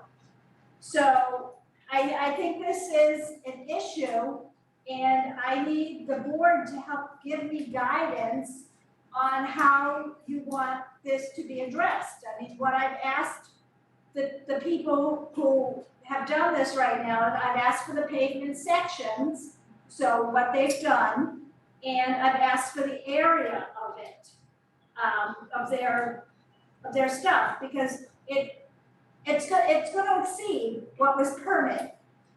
Now, So let's have a little conversation about, you live in open flexible space development, which is not a regular legal way. So you don't live on Country Way, you don't live on Man Long Road, you live in an area where everything that happens on your lot links to another lot. So when we looked at this particular piece of land, stormwater is a big issue here. And it was calculated for the entire 16 lots of how much stormwater, calculation of the loss of usability, and the volume that can come off of the property. So what happened is that some of the houses were probably overbuilt, some of them did not have the right type of, so your land coverage covers your roofs, and it covers driveways, it covers lots and lots of engineering stuff, which they can get really into the weeds with you. But what happened is that you are really probably, most of you are at your maximum for your pervious versus your impervious pavement. So what we would ask you is anything that happens outside of your house, you probably need to come before the planning board, because it has to do with your stormwater calculations. Is that correct, Karen? I mean, most of these houses, most of these lots are very close. Yeah. I mean, I can have our engineer look at the cross sections that were built to see how permeable they are. But you know, somebody's gotta pay our engineer to do that. And in one case, it might be applicable to in one case, they don't have a pervious front walk, because that one got through. Yes. But they might be able to switch a pervious front walk in exchange for some of the other, improvements that they just completed. But anyway, I would suggest that, and one of them wanted to add some crushed stone around AC generators to help for drainage, which I think is a good idea. I mean, what does the board want to do? I mean, do you want me to ask for surveys of these areas, sections, so we can try to evaluate if this is gonna be acceptable? So we're not trying to be a transient here, we're trying to do what's really best for your property and what's good for the town, so that next year or 10 years or 100 years down the road, we don't flood all of our Pleasant Street or whatever across the street. That you don't understand pervious versus impervious, please take that, unless you sit here, you probably don't have a really firm grasp about that. It should have been probably explained a little better to you by your builder and your contractor. Yes, Mr. Brizard. So every individual lot has to be approved by, I assume, the planning board prior to building a house. Is that correct? So my question, I'm all about bashing these builders. I think that Charlie, I would say that in public, they don't even answer me. So, but my lot in particular was approved by you guys. Then when it came time to close, we were then told we couldn't fit a driveway on my lot. No, that's not 100% true. What happened with your lot is that the house was actually built a little too big. They didn't take into account all the impervious areas. You have generators, you have bulkheads, you have different I don't have types. a bulkhead. Well, Everybody. No, I'm I mean, just all No, I these know, things, but wait, all so these you're, things add to impervious area. so you're saying that my house that was submitted, a plan to be approved, that you guys approved, is they built it bigger than what was approved, than what was on my plan? I find that very hard. I want to be specific on my particular lot. Well, I'm not prepared tonight to discuss your particular lot. I'm saying in general, we had to go to pervious pavement for walkways so that the impervious amount of coverage for the units would not be exceeded. So that must have happened with my lot. They built a bigger lot than what they originally submitted to you guys. And so, and then you have pervious pavers in part of your driveway because that was the only way to get the coverage below the maximum amount on the subdivision plan. Because what was submitted and approved, they built a bigger house apparently. Well, We'll have to do that individually. By 200 and something square feet. That's 280 quite square possible, right? They do that, right? I mean, what we did as a layout. Alright, so how do I take that, like, where do I'd love to see what was submitted, like, who do I Yeah, email? there's an approved set of plans, so you can look at what the. But you have to I was- understand that the subdivision plans do not have the exact housings on them. That's the problem. No, but, They use a yes, generic. each individual lot does not get approved.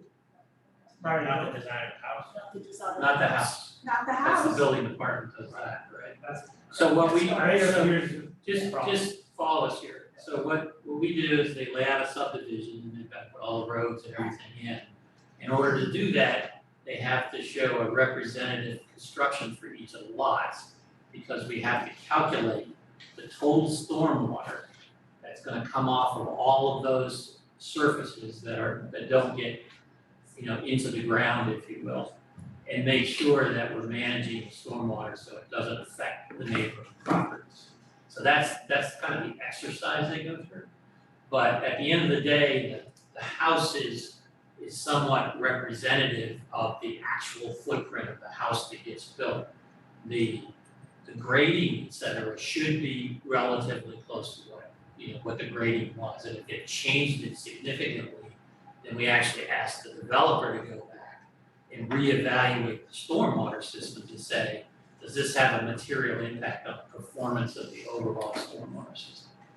So, but those footprints that you'll see on the original subdivision development is somewhat a representative footprint. So So they don't you have could, to submit each individual, like, hey, we're gonna build this. Not to us. Not to this, not to they this. submit it to the building So department, private not building us. department. Yeah. Yeah. Take them out.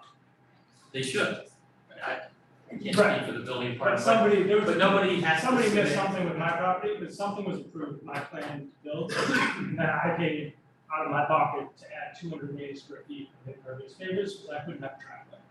So there was, I'm just saying, somewhere between the planning board, the building department, there was a mess up, and it cost me. So this isn't all on us, it's not all the builders, I don't think, there's something going on as well, with you guys. Again, we don't approve individual house designs or anything like that. So, to the extent that they've changed It's our something, situation, right? and it costs me money. I think the moral of the story is this development, I was on the board when this development was occurring. I never liked the site design development. They met all the design standards, they met the bylaw. And it's an incredibly tight build, okay? The motivation behind that is largely financial. They want to maximize land use, they want to maximize the size of the houses. They want to create a marketable product, all of which you've chosen to purchase and live in this neighborhood, so they were successful on that front.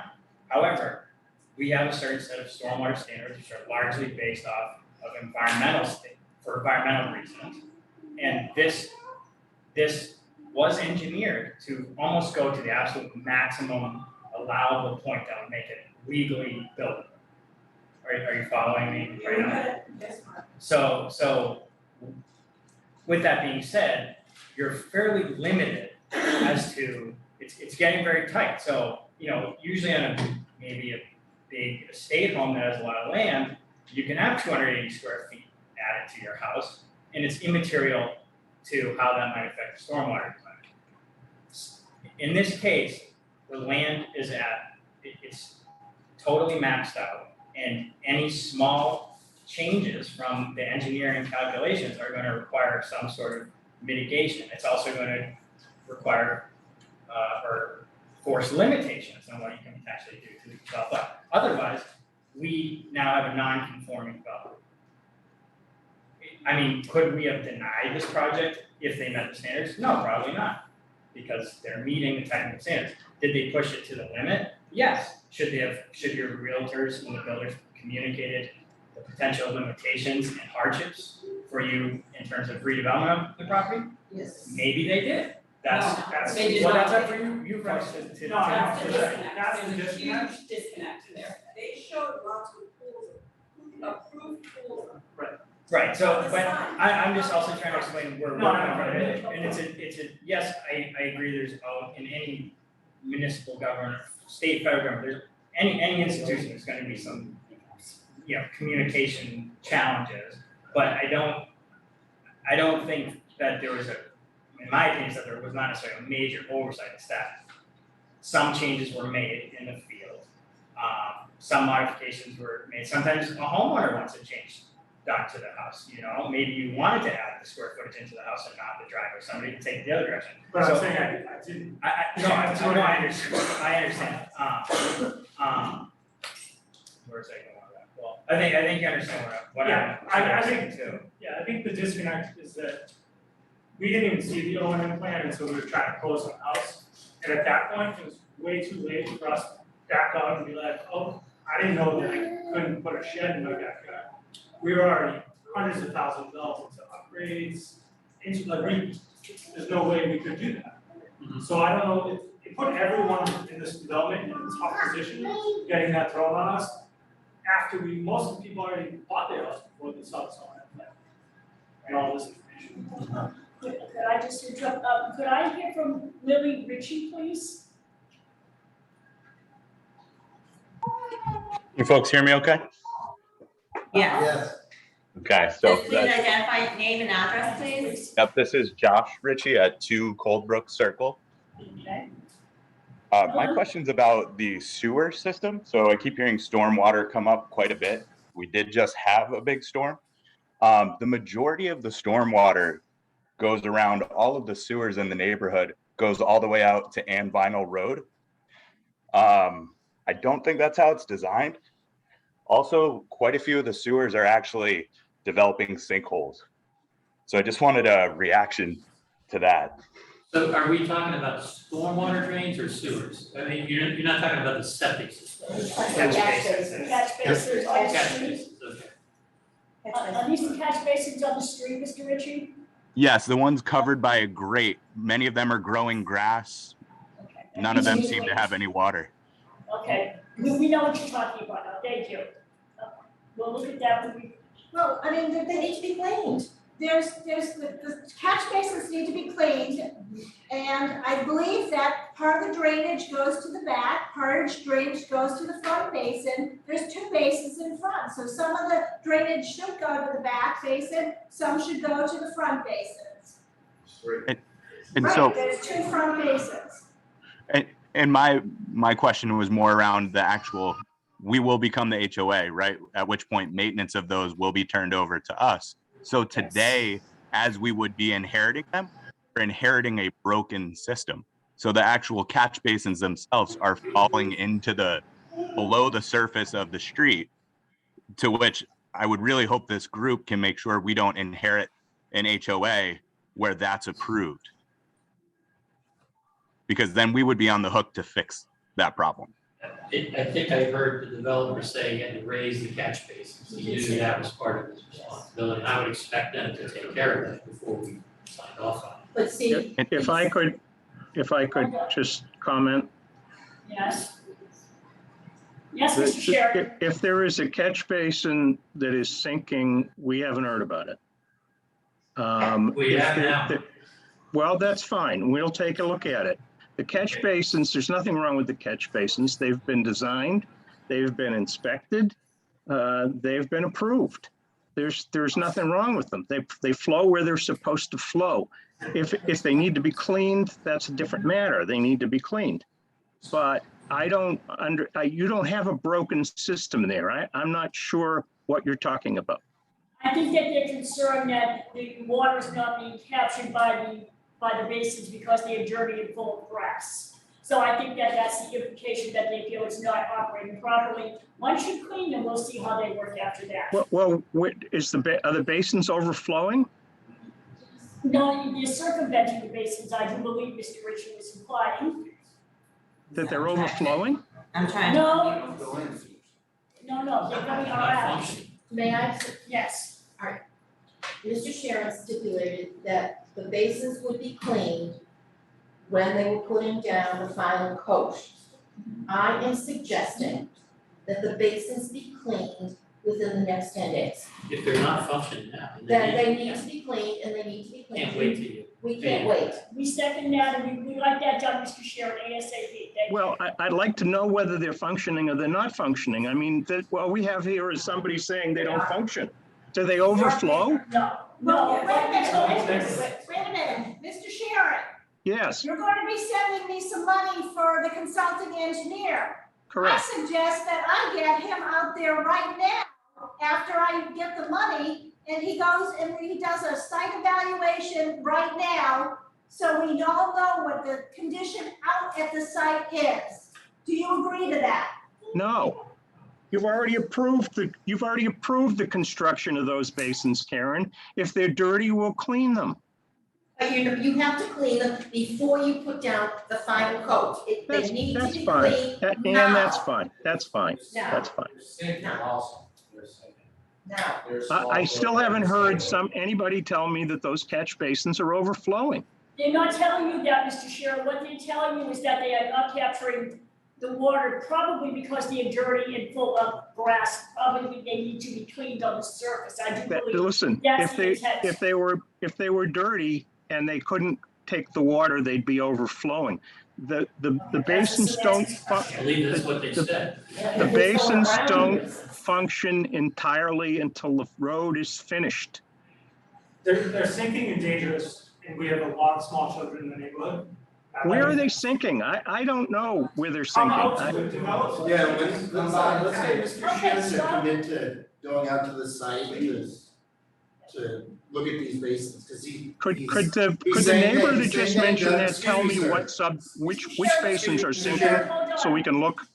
Mr. Sharon, hold on, please. Yes. So what I'm hearing from you, Mr. Sharon, a lot is like, oh, I didn't know that, I didn't see it, I didn't realize it was like that. So let's commit to like a schedule to going out and seeing it. Like, can we get a hard date? Sir, the first time I've ever heard about these catch basins is tonight. I would like that All right, particular. that's great. Now can we get a date? I would like that particular neighbor to tell me what catch basins he's talking about so we can take a look at them. Why don't you come out and All of everybody them? will meet you. You're saying all of the catch basins don't work? Mr. Chairman, it doesn't matter if one of them or all of them don't work. I think that we need to have a site visit. I don't know what, I'm happy to look at it. I'm happy to. Thank you. Then you can communicate to Karen a date that you're available, and we'll all take a field trip. Sooner rather than later, thank you.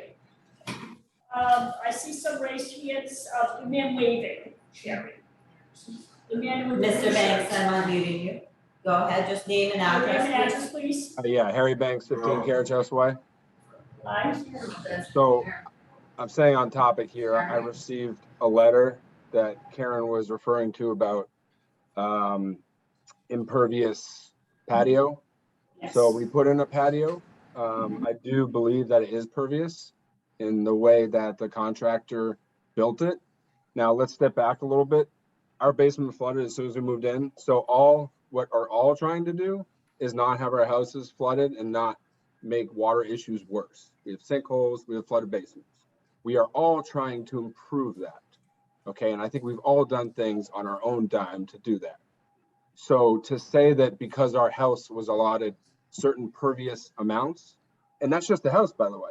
I mean, the patio, people put in patios. That's not an unreasonable position to have. We will, of course, do everything we can to allow water to run correctly, to build the patios correctly, to use contractors to do that. We are not contractors. That's not where we spend our time. But our goal is to have houses and land that works. If I didn't put a patio in, I wouldn't be able to walk outside because I basically live in the Sahara Desert. So what we need is livable space. And by putting in a patio, that allows us some livable space. So I would just ask, as that letter pertains, that this be a reasonable evaluation of how normal homes operate. And other people in the world have patios, a lot of them probably. And what we do is we're trying to improve our land that has a lot of shortcomings already. So to then, it seems like we're going back and forth between what's the town's responsibility and what's our responsibility. And a lot of the liability seems to be left with the homeowners. And so to come in on top of that and then not allow patios seems unreasonable. And so we'll do everything we can. We've responded with our contractor about that letter, but since Karen brought it up here, I wanted to reiterate our position to the board. And we appreciate your time and response. Thank you very much. And that will bring us to a conversation that Karen wants to have with us. And we're trying to determine if the cross-section you used for your patio is permeable so that you won't have any issues and you won't exceed the the allotment allowed to your lot. That's great. Yep. Please do that. But again, keep in mind, we didn't create a mine shaft. We created a patio that has, you know, a paver that's a few inches deep. There's crushed sand under it. Water is flowing under it. Water is flowing over it. Okay. A patio does not become, you know, this just unending amount of water blockage. There's water that goes all around. I understand that, but the pavement section that you used in our engineer's initial opinion is dense. The base part of it is dense. You have 10 inches of crushed stone over 1 inch of I think it was concrete sand. And I'm just trying to verify that concrete sand is permeable. Because I wanna allow you to have a patio. Yeah, again, I think part of this is going to need to be a reasonable. I would just hope that we come to a reasonable conclusion that creating a patio does allow water to flow, and it does. Okay, so we're not talking about a mine shaft here. So this is not a huge structure that's going down to the core of the earth. It's about a foot deep. We are trying our very best to be as amenable and to be as willing to work with everybody. Consideration. You want to take one more? We'll take one more. We have not heard from We have Ryan. not heard from, yes. Man up in the right-hand corner. We haven't heard from Mr. Ryan, from Ryan. Yes, how are you? Well, thank you. Your name and address, please. 10 Carriage House Lane. I had one thing to comment on Josh's comment. It's not the catch basins that are the issue, it's the drainage in the streets. So being a father of a 2-year-old and a very skinny 4-year-old, the grates are separating from the street, which is very easy for a 2-year-old and 4-year-old to fall into. And an orange cone is not what is going to stop them. So as much as I love to tell my 2-year-old not to go jump in the grate, he still does. So there's at least a 8-inch gap between the first one on the left-hand side of the road and probably a 6-inch gap on the one on the right-hand side of the road. And then there's a few others that are separating from the road that are big enough for a small child to fall in. And there's orange cones sitting on top of them that's going to do nothing. Please be assured that in the very near future, you will see both Karen and I, and probably somebody else out there. This is top of our to-do list. Thank you very much. Okay, We will not go unnoticed. in addition, they're filled with dirt. They're not draining, and the original catch is still in there, so they absolutely need to be drained in the next week. Otherwise, we'll keep flooding other neighborhoods.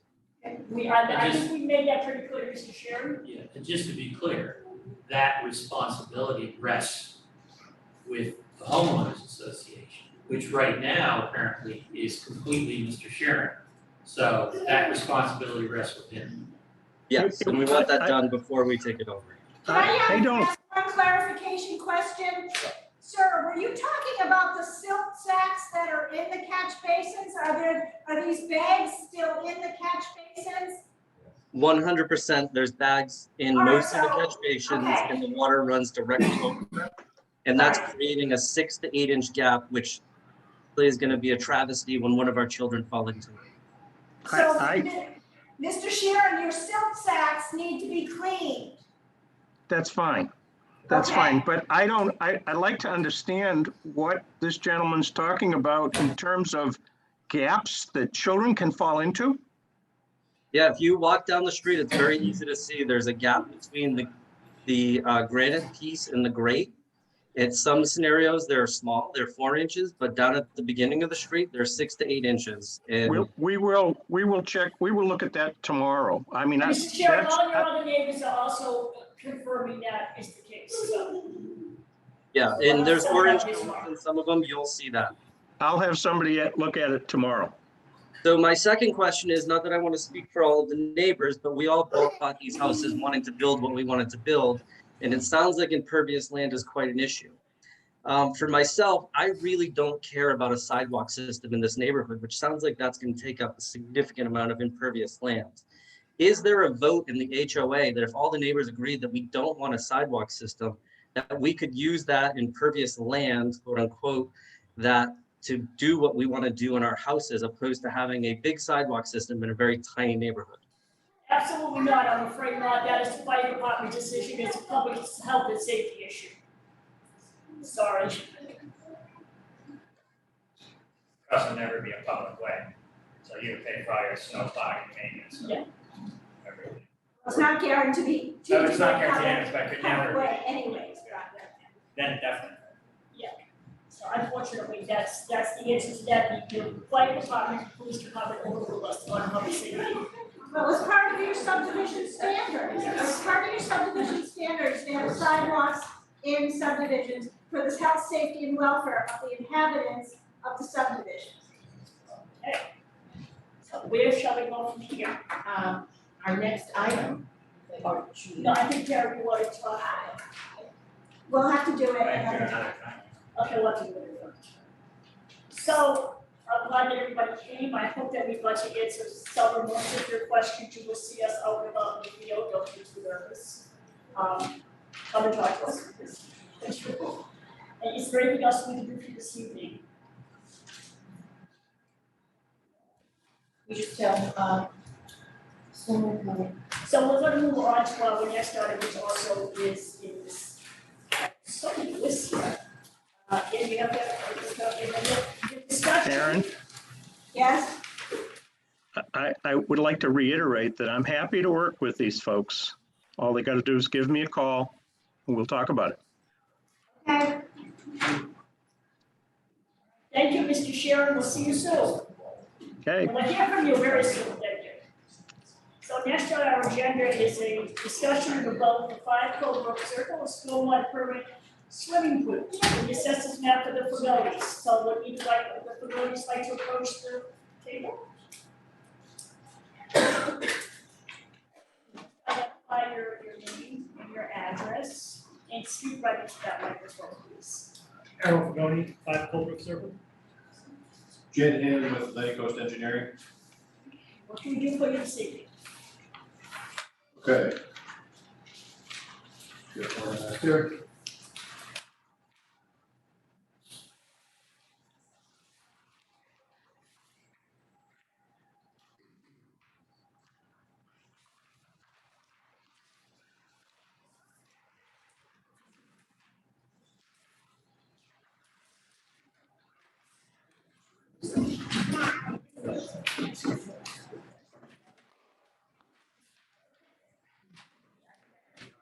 Actually, that's like, okay. Okay, good evening again, Jed Hand with Atlantic Coast Engineering, registered engineer, Massachusetts. We were approached by the Fagoni family regarding their lot and their desire to put in a swimming pool. And so, you know, over the last several months, we've been in contact with staff from the planning board, Karen Joseph, we're able to get a copy of the as-built that the engineer for the subdivision did. We were advised and reviewed the HOA covenants as well as the operations, the O&M plan for the neighborhood. Basically states that, make it read it verbatim out of page 8 and 9 of the O&M and the HOA covenants, which says that for swimming pools are considered to be an impervious surface and are not allowed on any lot within the Curtis Estates subdivision unless the following performance standards is met. The increase in stormwater runoff and any increase in the allowable impervious area of any given lot shall be mitigated. The design for this mitigation shall be approved by the planning board. So we became aware of that. We prepared a stormwater mitigation plan, conducted test pits. We developed a stormwater management design system, which we submitted to the planning board. Planning board wanted to have it peer reviewed, which was peer reviewed by Merrill. There were some comments made, we addressed those comments. The current system is basically taking all the roof runoff, and we're proposing gutters and downspouts to be discharged with a low grade, which was never done as a part of the original design, which is somewhat surprised, but in this case, it helps us. If you look at the proposed layout plan, we've really gone above and beyond in order to capture the roof runoff, using gutters and downspouts to tie the Cultex to recharge into the groundwater system. The proposed net increase in impervious area between the pool and the patio area is 925 square feet, which you can see on the left-hand side. Where the roof patio runoff captured is 3,260 square feet. So overall, it's a net improvement of 2,335 square feet. So we've really done a conservative approach to address the impervious area that everyone's spoken about here tonight, but specific to this property. So they're a young family. They didn't know all the restrictions that were put on their particular lot, but also within the subdivision. So we put forth the best design we can to mitigate that. They want to put in a pool. They have young kids, and it's a very reasonable request. I think we've more than met that requirement. At this point, I'll open up to any questions you might have. Thank you. So our consulting engineer could not be here tonight, he had another hearing. He has reviewed the drainage design.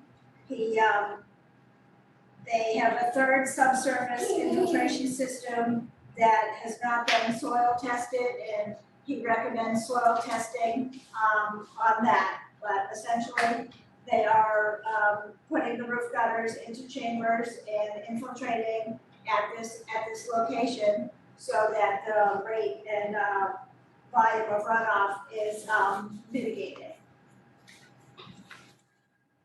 I'm gonna go to water glass first, okay? Go for it. Bob? I think it looks good. I think with a situation where you have the stormwater permit for the subdivision it's very tight for building, the way that you do future building is litigation, this plan meets it, and I think with a peer review engineer that looks good. Let me just make sure I understand. So the original design, I have to admit, this has been such a long time that I haven't gone back and looked at it. That the roof gutters were surface discharge. Correct. That's right. Okay. I think the mitigation of capturing all that roof gutter water then goes a long way to mitigate this. I think that's, as you said, typically I would have expected to see dry wells and all that for this, but I think it does provide adequate mitigation for this.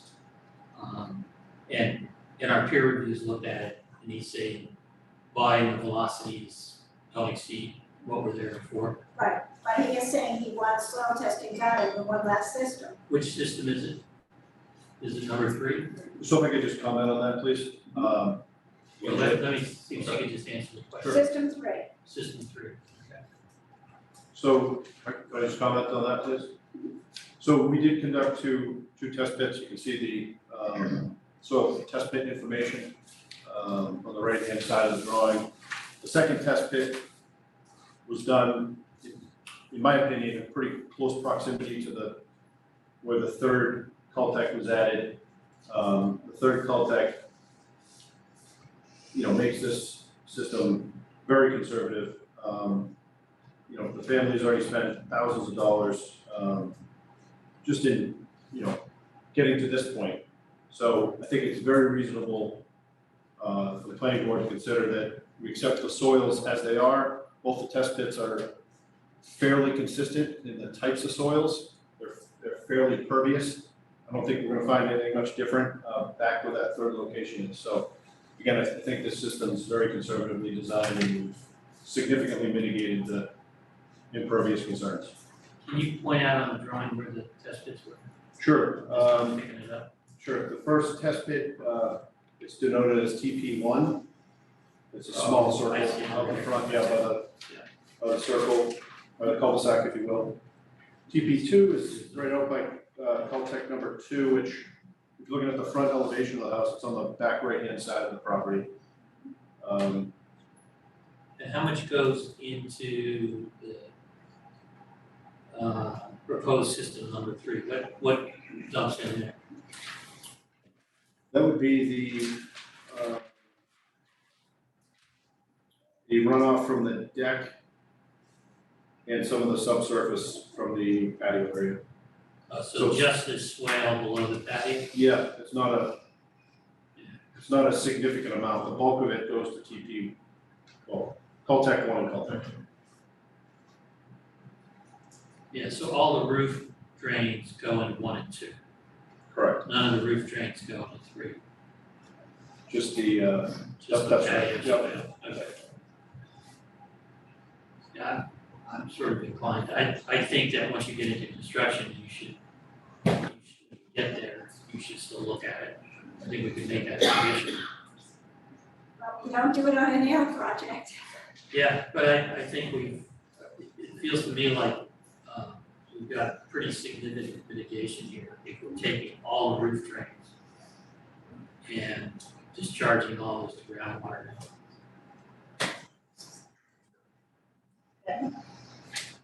I'm okay with this plan. I think the gentleman that was speaking earlier that's building the patio I understand his frustration, but I think that unfortunately for this engineering exercise that had to be, and this board's not unreasonable, obviously we're gonna listen to people that wanna work on, improve their property and have amenities that they like to have for themselves or their families. I think that's what everyone wants, and that's why we're on a board like this. We're community minded, that's what we're doing.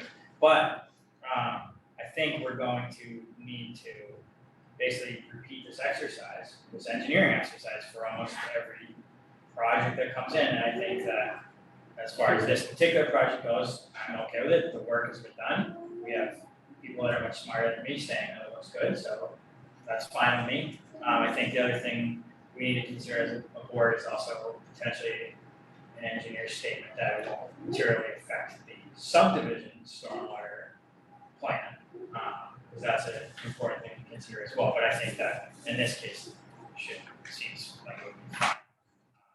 So I'm all for it, and I think that we can be creative too about what design engineers or landscape architects or contractors can be creative about how these projects get fit in. I think using more decentralized BMPs like small rain gardens and actually incorporating it into the landscaping to improve the overall site design, as somebody said today, was like the Sahara Desert.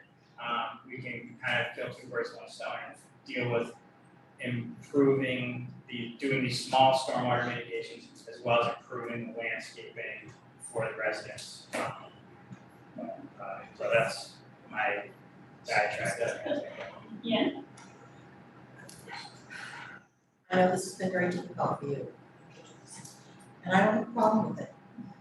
And I think if somebody else in the subdivision wants to add something more to the property, they'll have to take a page from your book.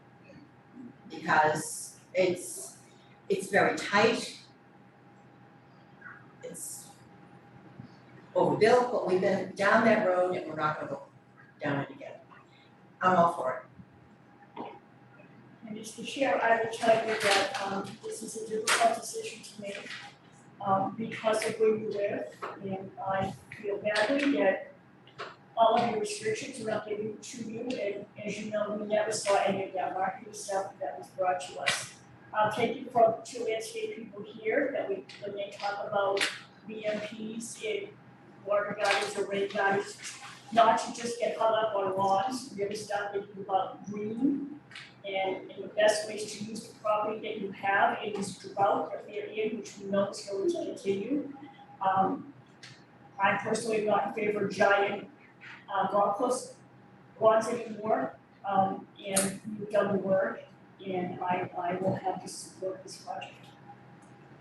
But with the caveat that anything that anybody does outside, you're gonna have to come to us with the same type of engineering. It's sorry to say, but it's kind of the boat that you're in. So I have a question on what you said then. Yes. You want a statement that, that these improvements to be added right for the swimming pool will material affect the subdivision drainage. You want, that means that their engineer is going to have to make that statement, and our engineer will have to review that statement. But how does that fit in with the engineer who is gonna have to, we haven't got as-built, so we don't have the final stuff. How is it gonna fit in with that? I just wanna know so I can pursue what you're asking me to pursue. Can I ask a question before you get too deep into that? So when Peter looked at this new drainage plan, did he indicate that there were any material differences in where the water was going, other than, of course, the water that's going to the groundwater, which is the mitigation, right? Verbally, Peter told me he thought this would be an improvement to the drainage in the subdivision. Okay. But that's a verbal. But all I'm asking is, instead of trying to go through all of that iteration, can we ask Peter to go on the record as saying, you know, the distribution of water off of this lot isn't materially different than what was originally submitted?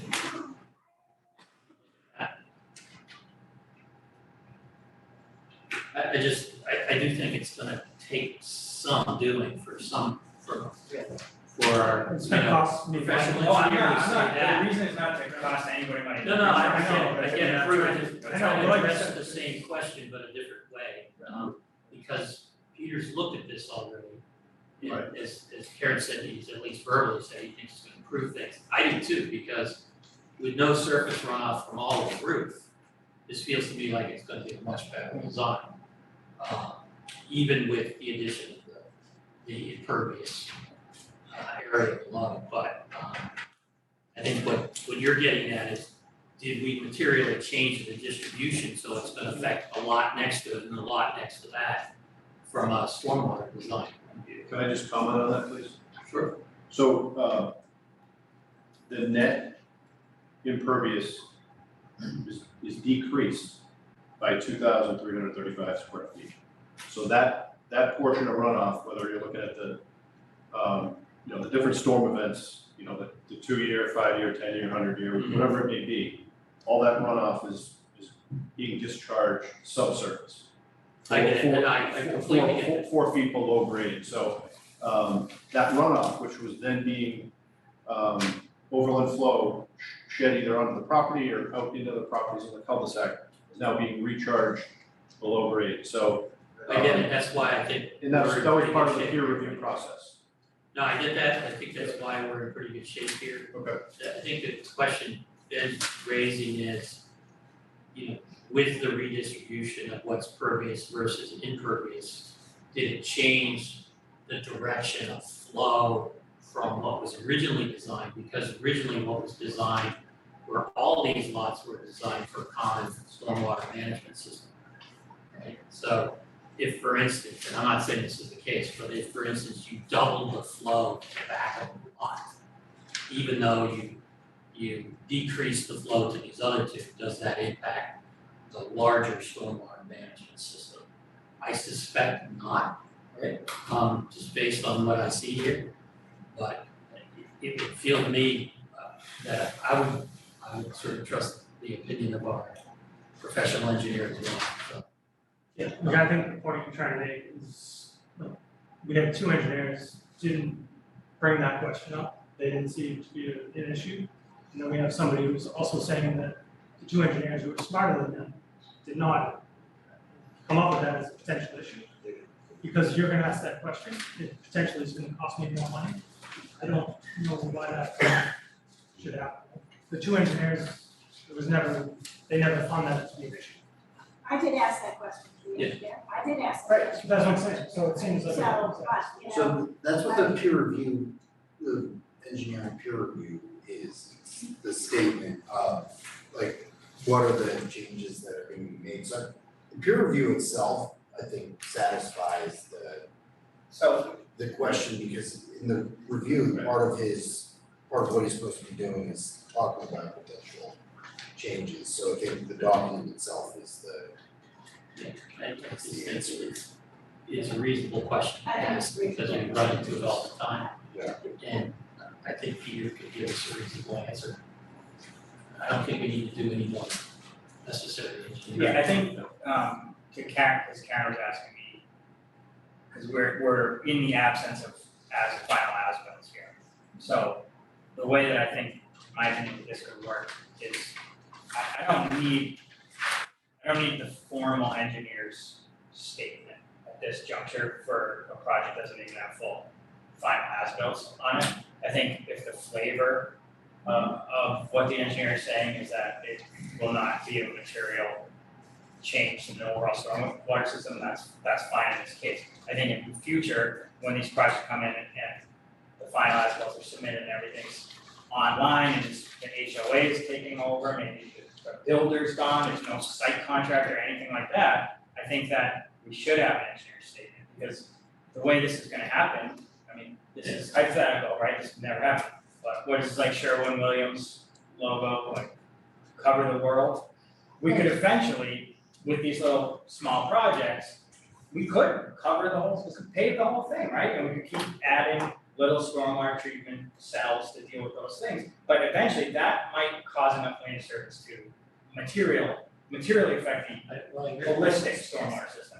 That's where I'm coming from. And in this case, I'm not trying to make an example of this, but I think in the absence of full as-bills and the fact that this is our first rodeo dealing with this, I think this is acceptable. But that's where my thoughts are, and I think that in the future that we need to be cognizant of. Yeah, and that's kind of our charge anyway, it's not one individual lot, but the whole subdivision, and everything you do affects your neighbors, right? And it affects not just your neighbors in Cold Brook, but affects other properties there.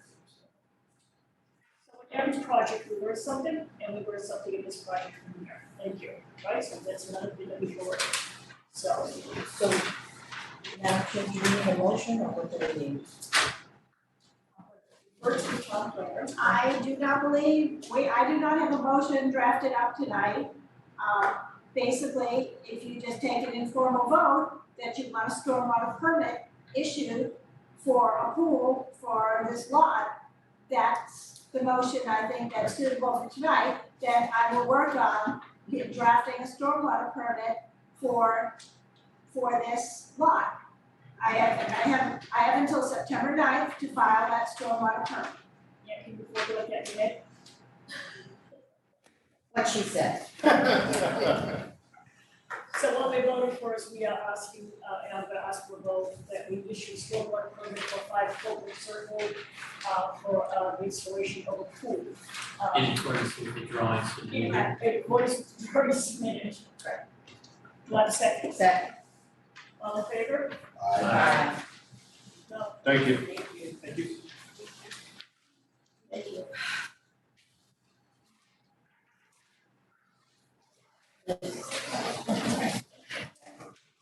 Oh, And again, is our, will everybody get, are we there?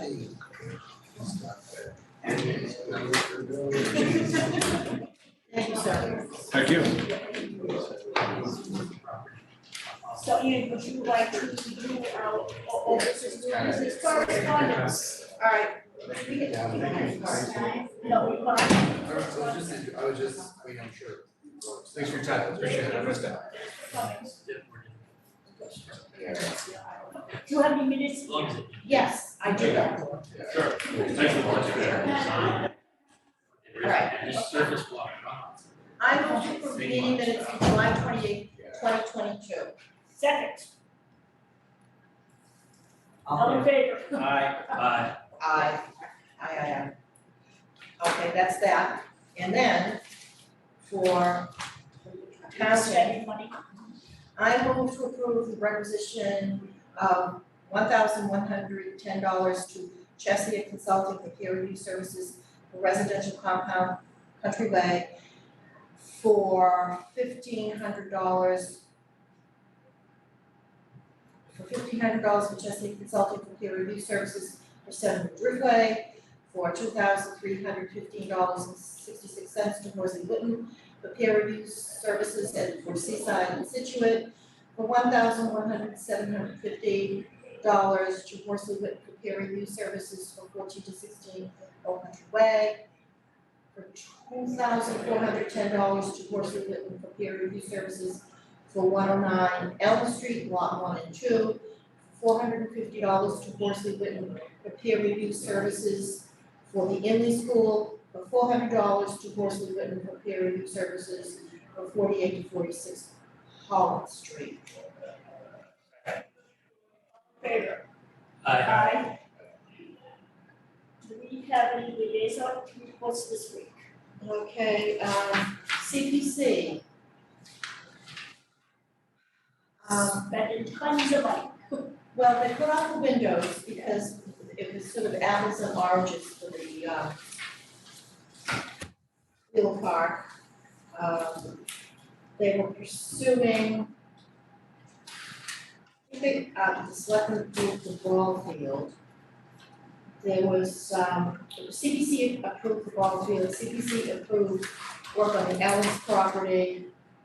They have water issues, they've always had water issues. It's coming in the windows now, right? Oh, yeah, yep, because when they put the roof on, nobody was watching, so now it's coming windows.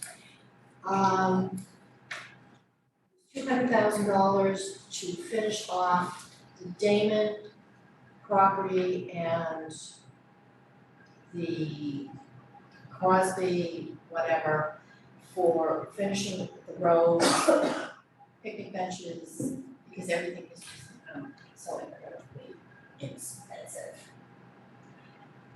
And then I watched, the Board of Selectmen last night, Karen, I'm here, was it last night, I think, or whatever. Whatever it was. There's a capital expense project to replace the stairs at Mitre Beach. Which passed, before, I still can't figure out where the fourth set of stairs is. Where's the fourth set of stairs? There's Collier, there's Grasshopper, there's the Estates, where's the other one? Way down at the end of the big pine seawall? Down on Blades Road, I don't know, I think like the 5 stairs down there, right? Yeah, Sure. I think you're right. Is that where it is? They had a water conversation, but, that's, Needs to be done. Forestry protection money, so that did not have to go to the capital or anything, that's money that we have, so I thought that was an interesting discussion, a lot of people showed up for that. There's a meeting, as we all know, next month, for open budget, for the zoning again. And that's all I have. Anybody else? Okay. Your turn. We remain very, very busy and, you know, these meetings will have multiple public hearings from probably here on out through the rest of the year and into next year. Okay. I won't be here on the 25th. I'll be out of town for work. How dare you? I know. I mean, seriously, how dare you? Appreciate all the hard work. I'm just Okay. gonna hope that everybody's gonna be here on September 22nd.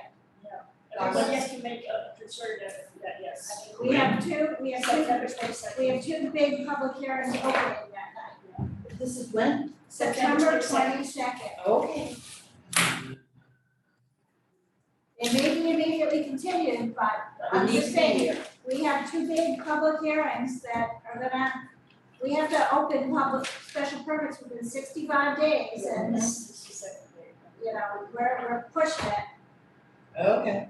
And I appreciate that we have a Zoom and while Thanks, while that you're working, if you would just kind of sit there and not like Ben did, it was very nice to be able to do that. That's the one last thing about a hybrid meeting. We appreciate all the hard work done by the town planner's office, which is crazy lately.